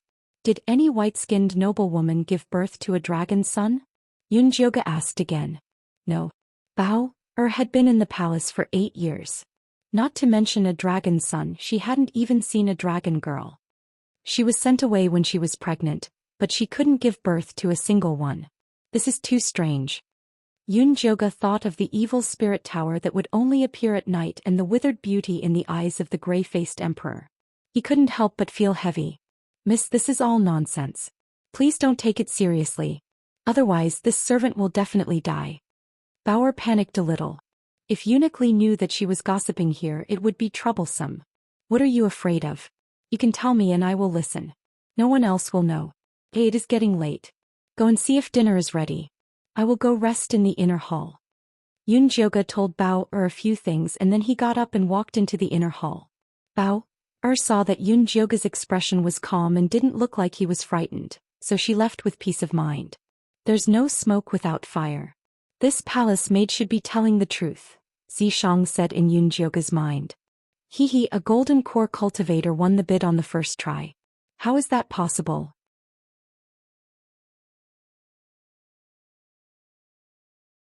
Those white-skinned women are not getting pregnant normally. There must be something strange about this. However, this mystery could only be solved by seeing the white-skinned women. Let's put that aside for now. Have you contacted the demonic tripod? Xianxia was more concerned about this. I didn't contact the demonic tripod. Instead, I encountered the grass soul seed. Yunjoga told him about the grass soul seed. The bloody orb self-destructed and a black monster? Xianxia had a vague guess but he couldn't connect it. Do you think that the grass soul seed is locked in the tower? Yunjoga thought about it and the mysterious tower was the most likely place to be. Probably. Next time you see it, ask about the situation in the tower. They had to enter the tower eventually. The more detailed the information the better. Okay, I will contact it again tonight. Yunjoga was about to discuss with Xianxia when Bao's voice sounded outside. Miss, His Majesty has sent a bunch of gifts. Do you want to come out and see? No, just keep them. Yunjoga wasn't in the mood to deal with these people. After Bao went out to reward the eunuchs, she walked back into the inner hall. With a complicated expression she said to Yunjoga, Miss, Eunuch Li said that His Majesty lit your lantern tonight. He wants you to prepare and sleep with him tonight. Sleep with him? Yunjoga's eyes almost fell out of their sockets. This gray-faced emperor was serious and he wanted her to sleep with him? Miss, this is something that will happen sooner or later. Don't think too much about it. Bao was regretting what she had said. What if she was afraid and didn't want to sleep with him? The emperor might not do anything to her in his rage, but servants like her wouldn't be able to escape death. I understand. You can go. You don't have to prepare dinner. I have no appetite, Yunjoga said weakly. Bao wanted to say something, but when she saw that Yunjoga didn't want to talk about it, she left. Go find Wuxia. We will go to the high tower tonight. Xianxia immediately made a decision. Even if it cost her cultivation, she would take Yunjoga away from this place. She didn't want the gray-faced emperor to think about her. There's no hurry. Didn't you say that the gray-faced emperor is being suppressed by a mysterious force? Let's wait for news from Warlord first. Also, judging from the emperor's attitude, if I don't obey, he won't do anything rash. If he did, then she would take his life while he was distracted. No, that's too dangerous. Xianxia seemed to have thought of something and suddenly said, Call Wuxia over. She should be guarding Warlord at the entrance of the Imperial study right now. How do I call her? Yunjoga was helpless. She couldn't go out in front of Bao and the palace maids, could she? Use your divine sense to call her. She'll be able to sense it. Xianxia knew that Wuxia had secretly done something to Yunjoga's divine sense, but he had turned a blind eye to it. All right, I'll try. Yunjoga closed her eyes and was about to summon Wuxia using her divine sense when she heard her voice by her ear. Joga, are you calling me? When did you come in? Yunjoga was shocked. When she opened her eyes, she saw Wuxia standing in front of her with a golden red muslin robe. I heard that the gray-faced emperor wanted you to serve him in bed, so I rushed over. Wuxia placed the muslin robe next to Yunjoga and asked through gritted teeth, What did Xianxia say? That gray-faced emperor had taken advantage of Lady Goddess in the Imperial Garden. Now he wanted Lady Goddess to serve him in bed. He deserved to die. He said he wanted to go to the tower tonight, but I thought it was too dangerous so I didn't agree. Help me talk to him. Yunjoga didn't think that the gray-faced emperor could do anything to her. Tell him to grab the mark. I'll talk to him, Zishang ordered hastily. Oh. Yunjioga rolled up her sleeves and relayed Zishang's words. Wuxia reached out and grabbed the mark on Yunjioga's body. Then she closed her eyes and listened carefully. She didn't know what Wuxia said to Zishang, but the expression on her face changed. She couldn't help but nod and say, I understand. That's what we'll do.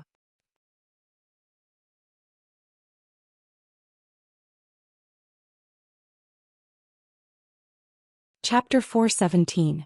What are you guys talking about? Yunjioga couldn't help but ask. Unfortunately, Zishang and Wuxia ignored her. Alright, let's do that. Wuxia opened her eyes and asked Yunjioga, do you still have your disguise? Can you help me whiten my skin? Yes. Whitening her skin was too easy for Yunjioga. She had a beauty pill with her.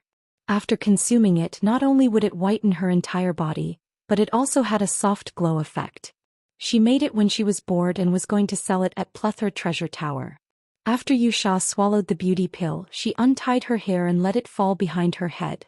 Then she took Yunjioga's medicine and applied it on her face. In the blink of an eye, she turned into a fair beauty. Why did you disguise yourself as me? Yunjioga looked at Wuxia, who looked 90% like her. Let's switch. How about I consummate your marriage with Grey Emperor? Wuxia winked. Not only could she protect Yunjioga's innocence this way, but she could also observe Grey Emperor from a distance. It was perfect. Yunjioga was dumbstruck. Her mouth was so wide that an egg could be stuffed in it. She knew Wuxia was nice to her, but she didn't think she would be nice enough to replace her. You don't have to worry about her. Demons have no morals. Zishang couldn't help but complain. Wuxia is a demon? Yunjioga was even more shocked. Demons and demonic cultivators were two different things. Damn it, what if she accidentally revealed Wuxia's identity? Zishang thought about it for 2 seconds and decided to expose Wuxia's true colors. Do you remember the devil's head in the ruins? Yes, I do. Yunjioga nodded. The head was handsome with curly hair and 2 goat horns. That's Wuxia. He's possessing Wuxia now, Zishang said as he carefully used his divine consciousness to peek at Yunjioga's thoughts. So, Wuxia is actually a man? Yunjioga was even more shocked. Then wasn't he disguising himself as Grey Emperor's wife? Since they were gay friends, how could he be her lover in her past life? She was a woman in her past life. Zishang sensed the chaos in Yunjioga's heart. Harboring evil intentions, he explained, Wuxia has no integrity at all. Not only does he kill both men and women, but he also has lovers everywhere. He has no bottom line. Everything Zishang said was the truth. He had absolutely no intention of slandering Wuxia. It was just that he forgot to mention that all those ridiculous things happened before Wuxia hooked up with the goddess. All right. Yunjioga's mind was in a mess. Although she was touched that Wuxia had risked his life to save her, when she thought of his shameless actions she felt horrified. Wuxia still did not know that he had been betrayed by Zishang. After disguising himself, he sealed his cultivation and said to Yunjioga, quickly disguise yourself as me and change into the palace maid's clothes.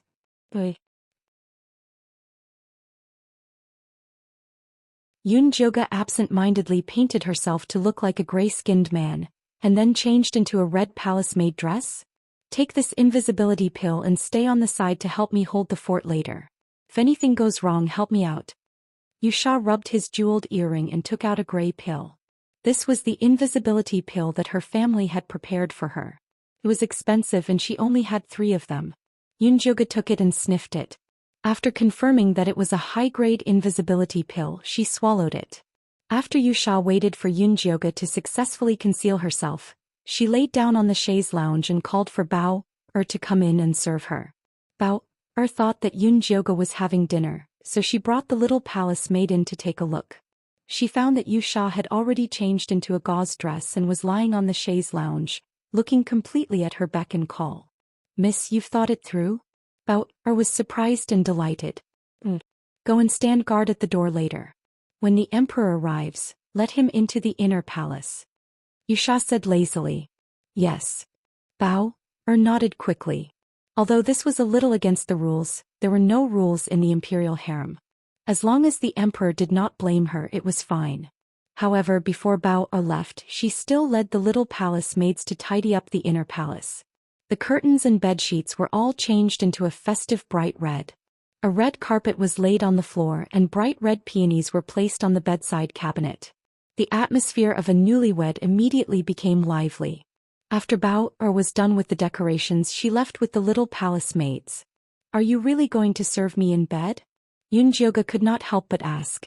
"Juga, if you can't bear to leave me, I won't go." Yusha reached out to pull Yunjioga. Her beautiful eyes were sparkling with a suggestive gleam. "You don't have to sacrifice yourself like this for me."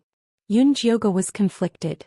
Although demons had no morals, Yusha was sacrificing himself for her. He could not help but feel uneasy. "It's not a sacrifice. I've cultivated the art of plucking before. If I can take this opportunity to absorb more than half of the Grey Emperor's cultivation base, it'll be of great benefit to me." Yusha was considering this from a strategic point of view. Rolling in the sheets with a man was not a problem for him at all. This body was not his real body anyway. It was fine to just play with it. All right. Since Yusha had already said so, it would be unreasonable of Yunjioga to try and stop him. "Are you hungry? Do you want to eat something?" Yusha's long black hair fell to the side of her body, revealing her fair and delicate collarbone.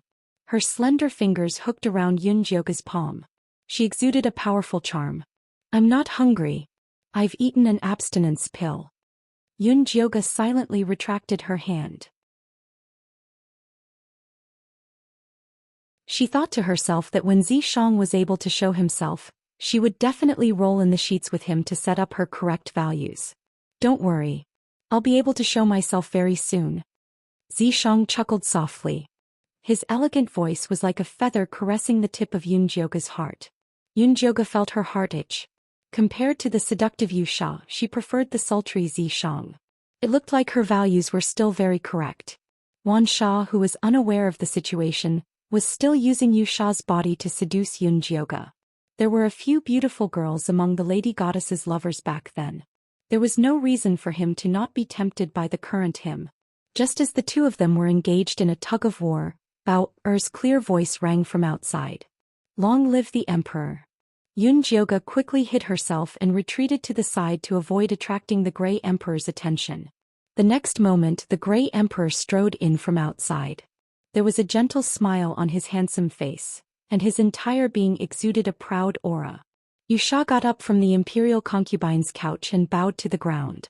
"Your concubine greets your majesty." "My beloved concubine, you may dispense with the formalities." The Grey Emperor held Yusha's slender arm and pulled her into his arms. He smiled and said, "My beloved concubine, you're really lovely today. I'm very happy."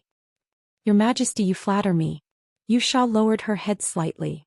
The blush on her face spread to her neck. It was an indescribably moving sight.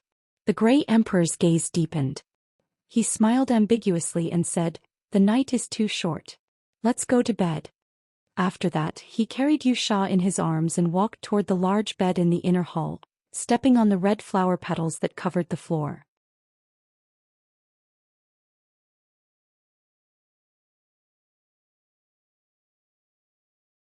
Chapter 418. Yunjioga stood stiffly in the corner as he watched Grey Emperor's dragon robe and Yusha's red muslin robe on the floor. The two of them were touching each other and rolling around on the bed. Goosebumps rose all over his body and his scalp went numb. "Close your eyes if you don't want to look. Don't force yourself." As Xianxia spoke, he slowly revealed himself and held Yunjioga's hand. "You can show yourself now?" Yunjioga looked at Xianxia's handsome face and couldn't help but feel excited. Although Xianxia was always by his side, there was still a big difference from touching the real person. It can only last for a short while. This short while was a burst of demonic power that he had been accumulating for a long time. It was to prevent Yunjioga from losing control of himself when he saw such an exciting scene. He had to stay by the side and help Yunjioga extinguish the fire when necessary. "You don't have to do this. I'm fine." Yunjioga felt the warmth of Xianxia's palm and felt sweet inside. He couldn't care less about Yusha and Grey Emperor anymore. Xianxia was about to tease Yunjioga a little more when he saw what was happening with Yusha. He frowned and looked at the bed in the inner hall. "What's wrong?" Yunjioga followed Xianxia's gaze and looked at the bed in the inner hall. Grey Emperor had gotten up and was standing by the bed. His muscular upper body was bare, but he was still wearing white underwear. Yuxia's clothes were messy as she laid on the bed without any reaction. She seemed to have fainted. Yunjioge was about to go check on her, but Zishang stopped him. Don't rush. Let's see how it goes. Yunjioge could only suppress his anxiety and stand beside Zishang, watching Grey Emperor's movements closely. Grey Emperor slowly put on his dragon robe and took out a small grey bell. He shook it and called out, "Come in." A tall man with dark grey skin walked in through the door. He was actually a battle king. At this moment the battle king's eyes were dull and lifeless, as if he was a marionette. Grey Emperor took out a black pill the size of a thumb and shook the bell for War King to swallow. Then he told him to get on the bed. Warlord stripped off his clothes with a straight face and pounced on Yuxia, who was lying on the bed in his nakedness. Yunjioge's eyes widened in shock. Could it be that the white-skinned woman hadn't slept with the grey-faced emperor, but had been fooling around with the War King like today? Also, what was that black meatball that Battle King ate just now? It smelled fishy, and he wondered if messing around with Yuxia would hurt her.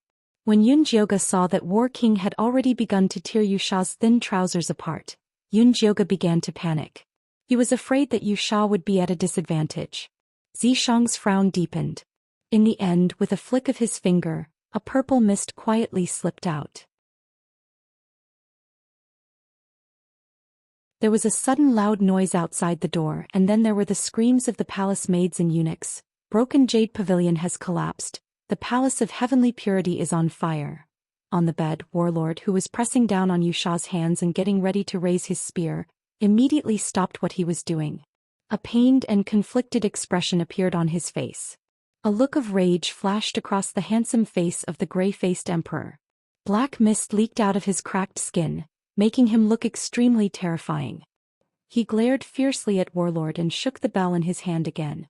Warlord's expression became even more pained, but he stopped moving.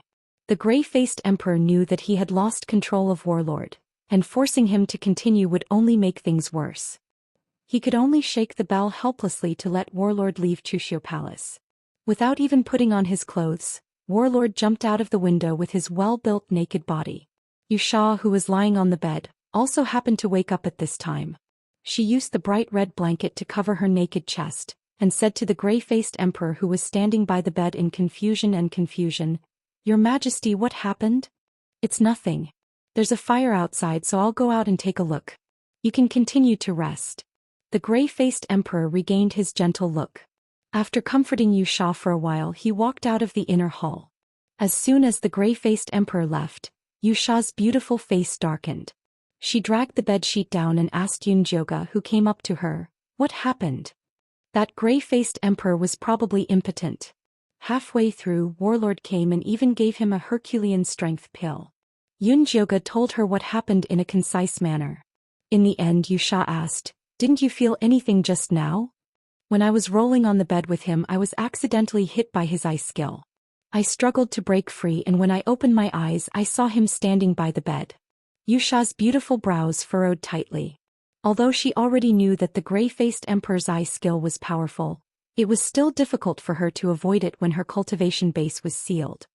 "I wonder if Warlord knows that he's been used as a substitute by the emperor in bed?" Yunjioge recalled Warlord's pained and conflicted look and felt that he should know something. "That's easy. I'll just call him here tomorrow and ask him about it." Yuxia's original plan was to feed the tiger with her own body and use it to absorb the grey-faced emperor's cultivation base. Now that the grey-faced emperor was not sleeping with her, she did not want to mess around with Warlord. "We must get this done as soon as possible. I've already alerted the enemy when I tried to save you. The longer we delay, the more disadvantageous it will be for us," Zishang said with a serious expression. He had placed some gunpowder around Chushio Palace and the tower, planning to use it at a critical moment. He had exposed himself in order to save Yuxia just now. The grey-faced emperor must have sensed it, so all his arrangements were ruined. If that's the case, then let's go look for Warlord now. The meatball he ate earlier has an aphrodisiac effect. He might be waiting for us to save him now. Yunjioge's eyes were sharp. He had already spotted Warlord in a state of arousal when he ran out naked. It was said that men were like wild beasts when they were aroused. It was hard to guarantee what they would do. "You stay here to fool others. Juga, come with me. Zishang made a prompt decision and dragged Yunjioga away. Hey. Yusha was not even dressed yet, so she could not catch up even if she wanted to. Yunjioga followed Zishang out the window and smelled a faint musk lingering in the air. This was left behind by Warlord. He's over there. Zishang scanned the area and accurately determined Warlord's whereabouts. Yunjioga looked into the distance and realized that Zishang was pointing at Pear Blossom Garden. Pear Blossom Garden still shone with a beautiful light, but it was no longer peaceful. Under a blooming pear blossom tree, the sounds of a woman's choking moans and a man's intense panting could be heard intermittently. When Yunjioga and Zishang arrived, they saw the War King galloping around a palace maid's body with bloodshot eyes. The pear blossom tree shook violently as he slammed into it, and the pure white petals fell on his sweaty back. Yunjioga was about to rush forward to save him, but Zishang pulled him back again. What's done is done. Why don't we wait until he's done? Otherwise, it'll be troublesome if Warlord gets stuck there in shock. Yunjioga immediately imagined the scene of a stick stuck in his head. His face darkened, but he did not dare to rush forward. Fortunately, Warlord had already reached his limit. His back was as taut as a bow. After a low growl, he collapsed on top of the palace maid.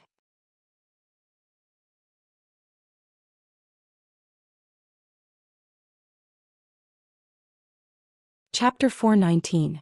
Zishang waved his sleeve and purple mist wrapped around Warlord. He rolled to the side, revealing the palace maid he was pressing down on.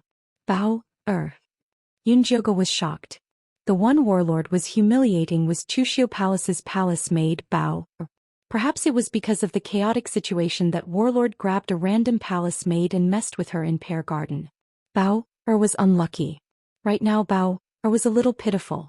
Her beautiful face was covered in tears, and her curvy body was covered in bruises. Her lower body was even worse. The gray-skinned man's body was stronger than a normal human's, but Warlord still messed with him. It was enough to show how much of a beast Warlord was after taking the medicine. Take her back first. Don't let Grey Emperor and Warlord know about this. Zishang ordered Yunjioga as he waved his hand and shot out purple mist to wipe away all traces of Pear Garden. Yunjioga took out a cleansing talisman and put it on Bao. Then she wrapped her in her clothes and followed Zishang back to Chushio Palace. How is it? Did you find Warlord? What happened to Bao? Yusha had been hanging around Chushio Palace lately, so she knew Bao very well. Bao was caught by the mad Warlord. Yunjioga put Bao on the bed. Warlord raped her? Yusha thought of something and lifted Bao's clothes to examine her body. What are you doing? Yunjioga looked at Yusha angrily. She knew that Yusha's soul was a man. This was too much. Didn't you say Grey Emperor gave Warlord an aphrodisiac pill? There should be something different if he let it out. Yusha checked Bao and found nothing strange. She looked up and asked Yunjioga, when you saw her, what color was the liquid on her? Yunjioga saw how serious Yusha was and couldn't help but scratch her face. She hesitantly said, I think it was gray. She was too shocked and didn't look closely. It was gray, Zishang replied calmly. Back then, the War King's condition was abnormal. Something was controlling his body. If he didn't let it out, his life would be in danger. That was why he stopped Yunjioga from going up. Yunjioga's eyes widened. Yusha thought about it for a moment, then placed his hand on Bao's abdomen and examined it thoroughly. In the end, he frowned and said, so it's this thing. What is it? When Yunjioga saw Yusha and Zishang talking as if they were talking in riddles, he was so anxious that he wanted to punch them. What the Greyface Emperor wants the most is a devilish embryo formed from demonic qi and baleful qi, Zishang said expressionlessly. What does he want the demonic embryo for? Yunjioga blinked. The devilish embryo was a mixture of devilish qi and baleful qi. It was one of the evilest things in the world. It was absolutely not something that a golden core stage cultivator could cultivate. If he really managed to cultivate the demonic fetus, the entire world would be destroyed. Even the golden core realm Greyface Emperor would be no exception. Who knows? Maybe he wants to use him as a puppet, or maybe he wants to use him as a vessel. Yaha shrugged. This kind of thing was all too common in the Devil Clan. The devilish body was the best vessel for cultivating demonic techniques. Many demonic cultivators would come up with this method to cultivate faster. However, the success rate was less than 1 in a million. Can you get rid of the demonic qi in Bao Er's body? No matter what the Grey-Face Emperor wanted to do, Yunjioge had to stop this evil plan. This devilish qi is very corrosive. It has already entered deep into Bao Er's body. If I take it out now, she will die immediately. Wuxia shook his head. This was actually a very good opportunity. If he used it well, Bao Er might become a weapon against the Grey-Face Emperor. Are we just going to let the devilish embryo form in Bao Er's body? Yunjioge looked disapproving. This was no joke. If things went wrong, they might all die. If the devilish embryo could form so easily, it wouldn't be called the worst of all evils. Don't worry.